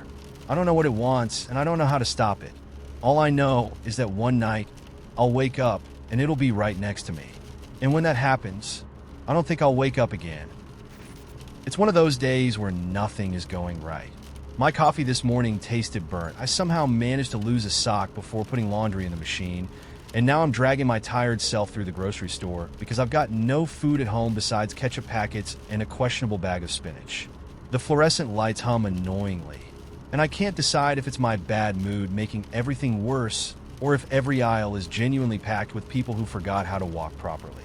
I'm at the self-checkout, scanning a sad combination of frozen pizza, cereal, and a carton of oat milk that's probably overpriced. The machine beeps angrily at me. Unexpected item in the bagging area. It declares like I've committed a felony instead of awkwardly placing a box of pasta in the wrong spot. I sigh, lean down to fix it, and just as I'm ready to try again, the machine decides it's done with me. Please wait for assistance. Of course it would come to this. I stand there, annoyed, until I hear a voice beside me. Rookie move. Everyone knows these things only exist to crush your spirit. I turn my head, and there's a guy at the checkout next to mine, grinning at me like we're in on some cosmic joke together. He's holding a basket full of essentials: bread, eggs, beer, and what looks suspiciously like 3 different kinds of potato chips. His hair's a little messy, like he just got out of bed or just doesn't care, but there's an ease about him that's disarming. I can't help but laugh. Seriously, you'd think I was trying to hack into a government database with the way this thing's acting. He nods gravely. They say it's self-checkout, But really, it's more like test your patience checkout. There's something unexpectedly charming about the whole exchange. Not forced, not weird, just two tired people bonding over the misery of malfunctioning technology. He finishes scanning his items and tilts his head toward my machine. You want me to stand here and look intimidating so it behaves? I smirk. What makes you think you'd scare it? He shrugs. You never know. I've got resting. This guy forgot his grocery list face. I laugh again, and it feels good, like the kind of laugh that sneaks up on you when you weren't expecting to enjoy anything today. The conversation is easy, light, and for a second, I almost forget that I'm standing in a grocery store, waiting for an employee to save me from the tyranny of an error message. Just then, the attendant finally shows up, taps a few buttons, and mutters, "Try it now." I scan my last couple of items, and the machine miraculously stops fighting me. I glance over at the guy, who's loading his stuff into a reusable bag. Well, I say, thanks for offering your moral support. Could have gone either way there for a minute. He gives me a mock salute. Glad I could be of service. It's always nice to help a fellow survivor of self-checkout purgatory. I start bagging my things, fully expecting the conversation to end there. But just as I'm about to zip up my tote, he leans against his cart, not in a clingy way, just lingering, like he's genuinely enjoying the moment. You know, he says casually, if you ever need backup for future self-checkout battles, I could be persuaded. I work for snacks, and I accept frozen pizza as payment. The way he says it is so smooth, so playful, that I can't help but grin. He's not being pushy, not trying to impress me, just throwing out a friendly suggestion, like it's entirely up to me whether or not I want to engage further. That kind of confidence, the kind that isn't weighed down by expectation, very attractive. I raise an eyebrow. So, what you're saying is, you'll trade your grocery expertise for pizza? Exactly, he replies with a grin. It's a fair market. I finish loading my bag, considering him for a second. He's standing there, easygoing, not rushing the moment, but also not dragging it out awkwardly.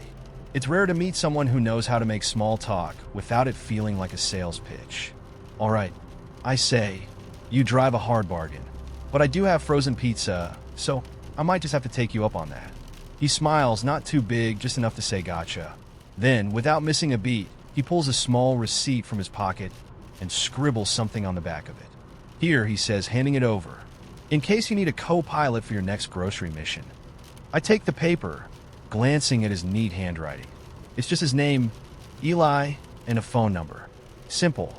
No pressure, no weirdness, just a polite offer that leaves the door open without demanding anything. I slip the receipt into my bag and smile. Thanks, Eli. I'll keep that in mind. He gives me a little wave and pushes his cart toward the exit, leaving me standing there with my groceries and a lingering smile I didn't expect to have today. It's such a small thing, a brief, easy conversation in the middle of a mundane task, but somehow it's left me feeling lighter. And yeah, I texted him, because anyone who can make a grocery store encounter feel fun is someone worth getting to know. And who knows, maybe next time we'll both survive self-checkout together. I got the job offer on a rainy Thursday, and I almost said no. Not because I wasn't desperate. I was. My fridge was down to a bottle of ketchup and half a box of baking soda. But something about the words first-time client in the text made me hesitate. First-timers are unpredictable. They can swing anywhere from polite awkwardness to emotional meltdown. And I wasn't sure if I had the patience to play life coach that night. But money was money, and my landlord wasn't exactly known for his compassion. So I texted back, see you at 9 p.m. By the time I arrived at the client's apartment, I was soaked to the bone. The rain had decided to turn biblical the moment I stepped off the bus. And of course, I didn't own an umbrella. I stood in front of the door to apartment 5B, dripping on the welcome mat, and gave myself a quick pep talk. Just be cool. Smile, talk, and get through the night. Then rent's covered, and you can forget about it. I knocked twice, and the door opened almost immediately. My first impression of him was tall, tired, and out of his depth. He looked like someone who hadn't slept in days, with dark circles under his eyes and hair that seemed to defy gravity. He wore a hoodie and sweatpants, the unofficial uniform of someone who'd given up on trying to impress anyone. He gave me a sheepish smile, like he'd just remembered he was supposed to greet people. "Ah, hi, I'm Ethan." "Hey," I said, brushing wet hair out of my face. "I'm Jade." "Yes, again. It's my go-to name for these things, just fake enough to feel safe." He stood there awkwardly for a second, then stepped aside. "Come in, please." "Sorry, I didn't realize it was raining so hard." I stepped inside, instantly hit by the smell of popcorn and lavender. The place was small but clean, with bookshelves overflowing with novels and a couch that looked like it had seen better days. A large gray cat lay sprawled across the coffee table, giving me a slow, judgmental blink as if to say, "Oh, you're one of those." Ethan noticed my wet clothes and winced. "Do you, want a towel or something?" I didn't really think this through. "That'd be great," I said, smiling to put him at ease. He darted off to the bathroom, returning a moment later with the smallest towel I've ever seen. It was practically a hand towel. He handed it to me with an apologetic shrug. "It's the only clean one I've got right now." I took it and laughed. "It's perfect. Thanks." I made a show of patting my dripping hair with it, which earned me a nervous grin. "So, popcorn?" he asked, motioning toward the couch. I blinked. "Popcorn?" "Yeah," he said, rubbing the back of his neck. "I figured we could, watch a movie. If that's okay." A movie. I hadn't expected that. I'd prepared for awkward conversations, maybe a glass of wine, and a lot of polite pretending. Not Netflix and popcorn. But Ethan looked so earnest, like he genuinely just wanted someone to hang out with for the night. And honestly, that sounded better than anything else I'd imagined. "Sure," I said, kicking off my wet shoes. "What are we watching?" His face lit up, and for a second he looked like a kid who'd just been told he could pick any toy in the store. "Do you like heist movies?" I grinned. "Love them." "Perfect," he said, grabbing the remote. "You're gonna love this one. It's terrible, but in the best way." We settled on the couch, and Ethan hit play on some low-budget heist movie I'd never heard of. Within 5 minutes, it became clear that the plot made absolutely no sense. And within 10, we were both laughing so hard we had tears in our eyes. The gray cat, who I learned was named Greg, eyed us suspiciously from his spot on the coffee table, clearly unimpressed with our taste in entertainment. Somewhere between a ridiculous car chase and a scene involving a stolen diamond that looked suspiciously like plastic, I realized I was having fun. Like, actual fun. It was easy and light in a way that surprised me. Ethan wasn't weird or pushy or sad. He was just kind of lonely like most people are. And for a moment, it didn't feel like a job. It just felt like hanging out with someone who needed company. Halfway through the movie, Ethan paused it and looked at me, suddenly serious. "Can I ask you something?" "Sure," I said, bracing for whatever awkward question was coming next. "Do you ever feel like you missed a step somewhere?" He waved a hand vaguely, as if trying to capture the concept. "Like everyone else got handed a manual on how to be an adult, and you somehow missed the distribution day?" I laughed, more out of recognition than humor. "All the time." He exhaled, a mix of relief and exhaustion. "I thought it was just me." "It's definitely not just you," I said. "I think most people are just winging it." He gave me a small, grateful smile. "That actually makes me feel better." For a while, we just sat there in comfortable silence, listening to the rain patter against the windows. Greg stretched lazily on the coffee table, content in his little cat world, while Ethan stared at the paused screen like it held the answers to all his problems. "Thanks for being here," he said quietly. "Anytime," I replied, and for the first time in a long while, I meant it. The movie finished, and we sat through the credits, neither of us in a hurry to move. When it was finally time to go, Ethan walked me to the door, looking awkward again, but in a sweet way. I know this probably wasn't what you were expecting," he said, rubbing the back of his neck. "But I really appreciate it. Honestly, this was probably the best first gig I've had," I said, grinning. His eyes crinkled at the edges with a real smile this time. "Glad to hear it." He handed me an envelope, my payment for the night, and I tucked it into my jacket pocket. As I stepped into the hallway, he gave me a small wave. "Take care, Jade." "You too, Ethan." I walked home in the rain, feeling lighter than I had in weeks. The night hadn't gone how I expected, but maybe that was a good thing. Sometimes people just need someone to sit with them, eat popcorn, and laugh at bad movies. And sometimes it turns out you needed that too.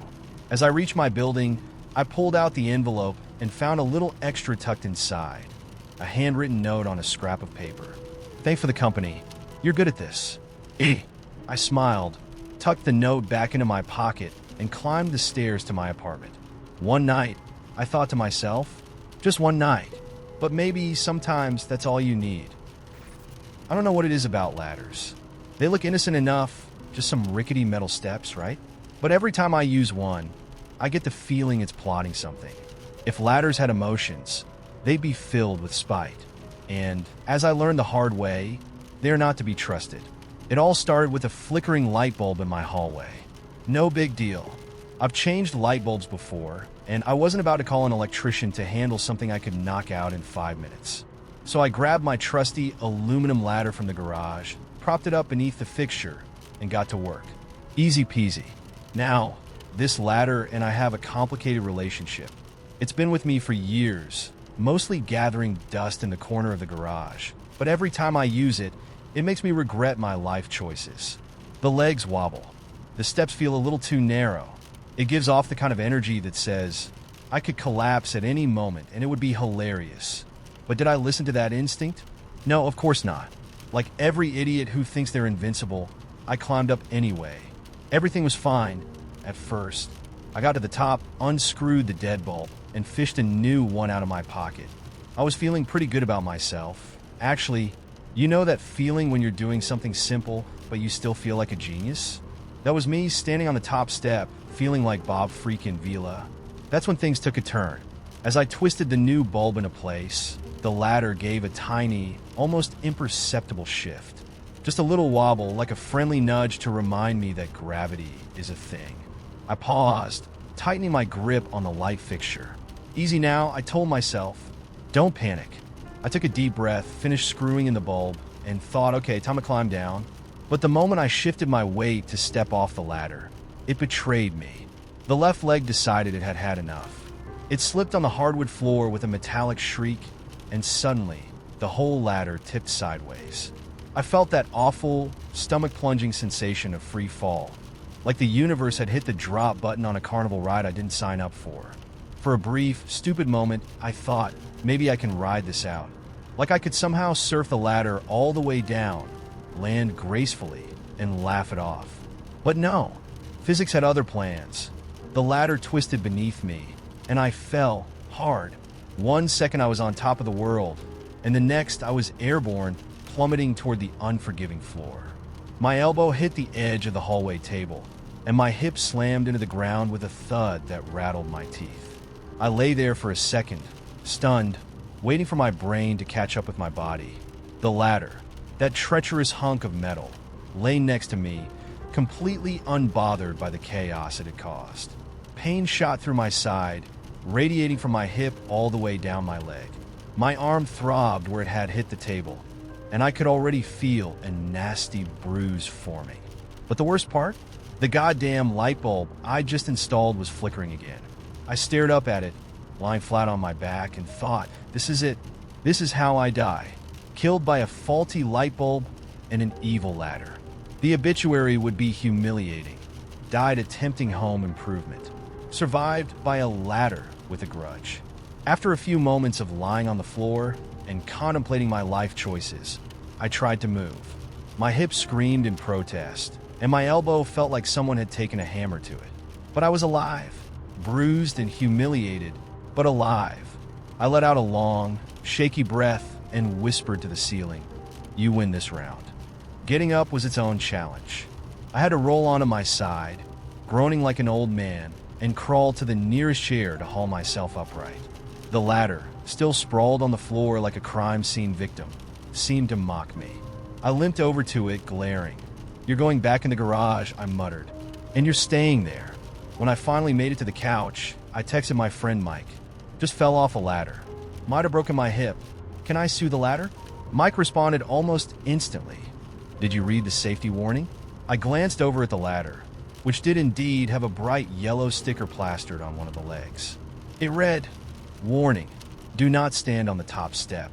Serious injury or death may occur." Well, shit, I muttered. Mike's next message was even worse. "You idiot. I spent the rest of the afternoon nursing my bruises with ice packs and scrolling through Amazon for safer alternatives. Those fold-out step stools with built-in rails. At that moment, I vowed never to use that cursed ladder again. It was clearly trying to take me out, and I wasn't going to give it another chance. The next morning, my hip was an impressive shade of purple, and my elbow looked like I'd tried to block a sledgehammer with it. But I was still alive, which, all things considered, felt like a win. These days, I'm a lot more careful when it comes to ladders. If I need something from a high shelf, I'll climb on a chair. If I need to change a light bulb, I'll bribe a taller friend to do it. And if anyone asks me why I don't use ladders anymore, I just tell them the truth. Because ladders are assholes, and I'm not ready to die yet. And every time I walk past the garage and see that ladder leaning in the corner, I give it a little side eye. Because one thing is for sure, if that ladder gets another chance, it's not going to miss. The betrayal began quietly. So quietly that I almost didn't notice it. It wasn't a suspicious text message or a late-night phone call. It wasn't perfume on his collar or a secret second phone. No, it was a playlist. A stupid, carefully curated Spotify playlist. It started one Saturday morning. I was lounging on the couch, scrolling mindlessly on my phone, when Jake's laptop buzzed next to me. He left it open on the coffee table, something he rarely did, and a notification from Spotify popped up. New songs added to our playlist by Jake. I smiled. It had been months since either of us touched the playlist. We made it when we first started dating, a mix of our favorite songs, inside jokes, and late-night discoveries. The idea that he'd gone back to it felt sweet, nostalgic. I clicked the notification, expecting to see some new tracks we could laugh over together. But when the playlist opened, I felt my stomach drop. The songs weren't ours. I scrolled through the new additions, and with every track, my chest tightened. Love songs, soft ballads, songs about new beginnings and stolen moments, songs that didn't belong in our world anymore. We hadn't listened to anything like this in a long time. Not since the spark between us had started to flicker out, replaced by quiet dinners and unanswered texts. These songs felt fresh, like they belonged to someone just falling in love. Someone new. And there was more. Hidden between the titles and album covers were little clues, things I couldn't ignore. A song by an artist I'd never heard Jake mention before, followed by a track titled Kara's Song. Kara, the name hit me like a punch to the gut. I knew who she was, a co-worker of his. He'd mentioned her once or twice in passing, always casually. Oh yeah, Kara from marketing, he'd said once. She's cool. Just cool. Nothing more. Or so I thought. I stared at the playlist, my heart pounding. The rational part of me tried to argue that I was overreacting. People could share music with coworkers, right? Maybe he was just adding songs they'd talked about at work. But then I saw the collaborative tag on the playlist, edited by Jake and Kara. My throat tightened, and my hands shook as I scrolled further. The playlist wasn't just full of random songs. It was a conversation, a secret dialogue set to music. Every song was a message, a clue, a breadcrumb leading me straight to the truth. The worst part? The last song on the list was I Found You. I couldn't breathe. Jake came home a few hours later, whistling as he dropped his keys onto the counter. He looked so normal, so relaxed, like he wasn't carrying the weight of a secret on his shoulders. "Hey," he said, smiling at me from across the room. "How's your day been?" I forced myself to stay calm, even though my heart was racing. "Good," I said, trying to keep my voice steady. "Found your new playlist." His smile faltered for just a second, a tiny flicker of panic that confirmed everything. "Oh, that." He scratched the back of his neck, avoiding my eyes. "It's nothing really. Just some new songs Kara recommended." I felt like the ground was crumbling beneath me, but I forced myself to keep my composure. "You made a playlist together?" "It's not like that," he said quickly. "We just talk about music at work, and, I don't know, it sort of became a thing." "A thing?" I repeated, my voice dangerously calm. He took a step toward me, his hands up in surrender. "Ash, it doesn't mean anything. It's just music. You know how I get about playlists." I stared at him, disbelief and anger bubbling just beneath the surface. "Playlists?" I said, my voice sharp. "Jake, this isn't just about music. This is about trust. This is about the fact that you've been hiding things from me. If it's nothing, Why didn't you tell me?" He opened his mouth to respond, but I cut him off. "And why does the playlist end with 'I found you'?" His face went pale, and in that moment I knew there was no coming back from this. I felt my chest tighten as the silence between us grew heavier. He tried to speak again, but no words came out. There was nothing left to say. I stood up, my heart pounding so loudly I thought it might burst. "I can't do this, Jake." "Ash, wait." He reached for me, panic flashing in his eyes. "It's not what you think. I swear it's just music. There's nothing going on between me and Kara." I shook my head, tears stinging my eyes. "It's not about Kara," I whispered. "It's about you. You've already checked out. You're just too much of a coward to admit it." His face crumpled, but I didn't care. I was done. I grabbed my jacket and my keys, my hands shaking as I walked to the door. Jake followed, pleading, but I didn't turn around. "Ash, please," he begged. "Don't go. We can fix this." I paused for a moment, my hand on the doorknob. "You already left, Jake. I'm just catching up." And with that, I walked out. The days that followed were hard. I won't lie and say it was easy. I cried a lot. I listened to music alone in my room, feeling the weight of every song he and Kara had shared pressing down on me like a stone. I wondered if I'd made a mistake, if maybe I'd overreacted. But deep down, I knew the truth.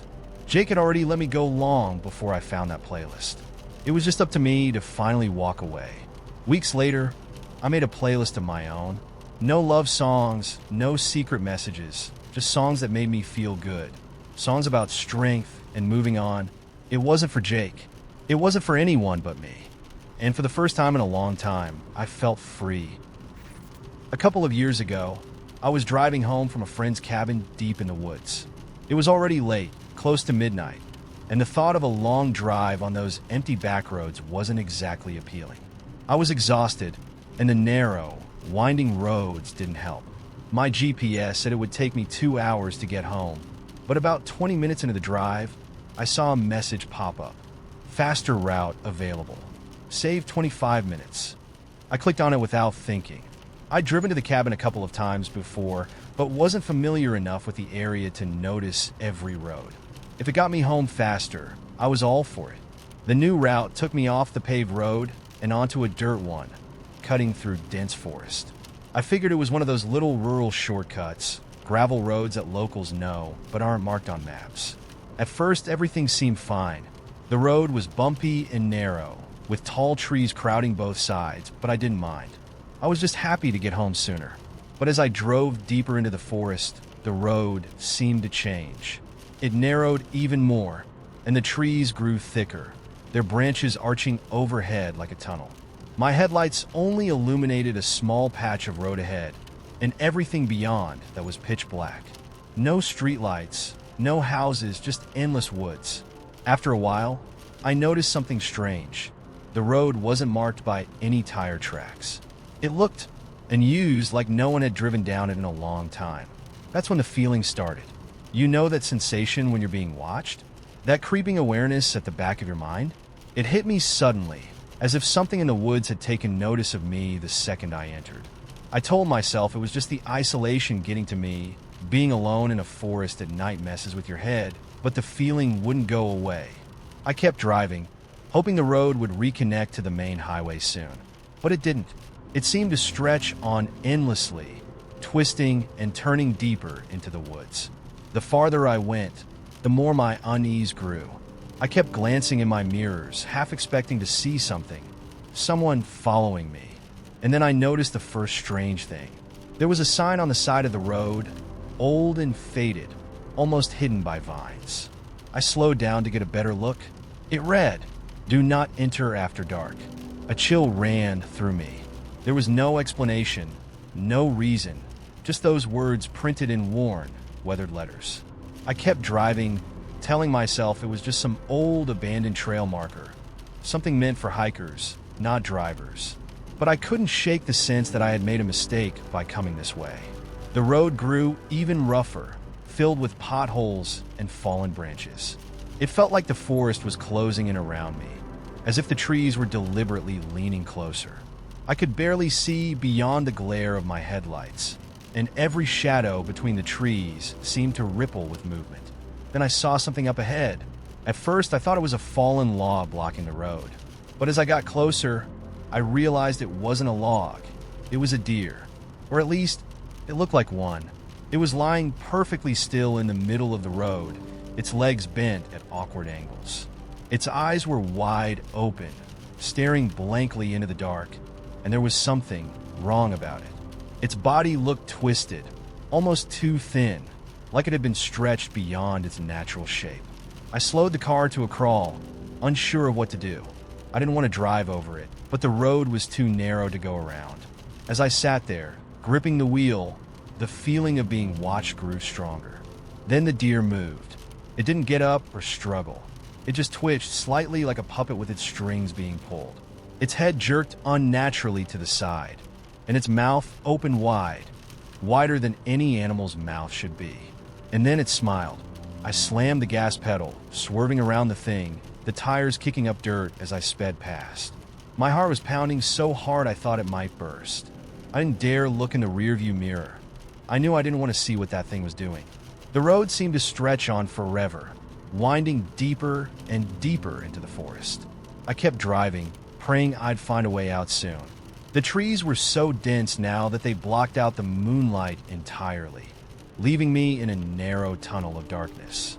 Then I saw it, another sign identical to the first. Do not enter after dark. My stomach twisted. I had been driving for what felt like hours, but somehow I had ended up back on the same stretch of road. I hit the brakes, panic rising in my chest. I pulled out my phone to check the GPS, but it was completely blank. No signal, no map, just a glowing blue spinning aimlessly in the middle of a black screen. I took a deep breath, trying to calm myself. Maybe I had missed a turn, or maybe the GPS was glitching. I told myself I'd just keep driving. I had to come out of the forest eventually, right? That's when I saw the figure. It was standing at the edge of the road, just barely visible in the beam of my headlights. A tall, thin silhouette, motionless among the trees. I couldn't make out any details, just a pale shape, too still to be human. And then it stepped forward. It moved slowly, deliberately, like it had all the time in the world.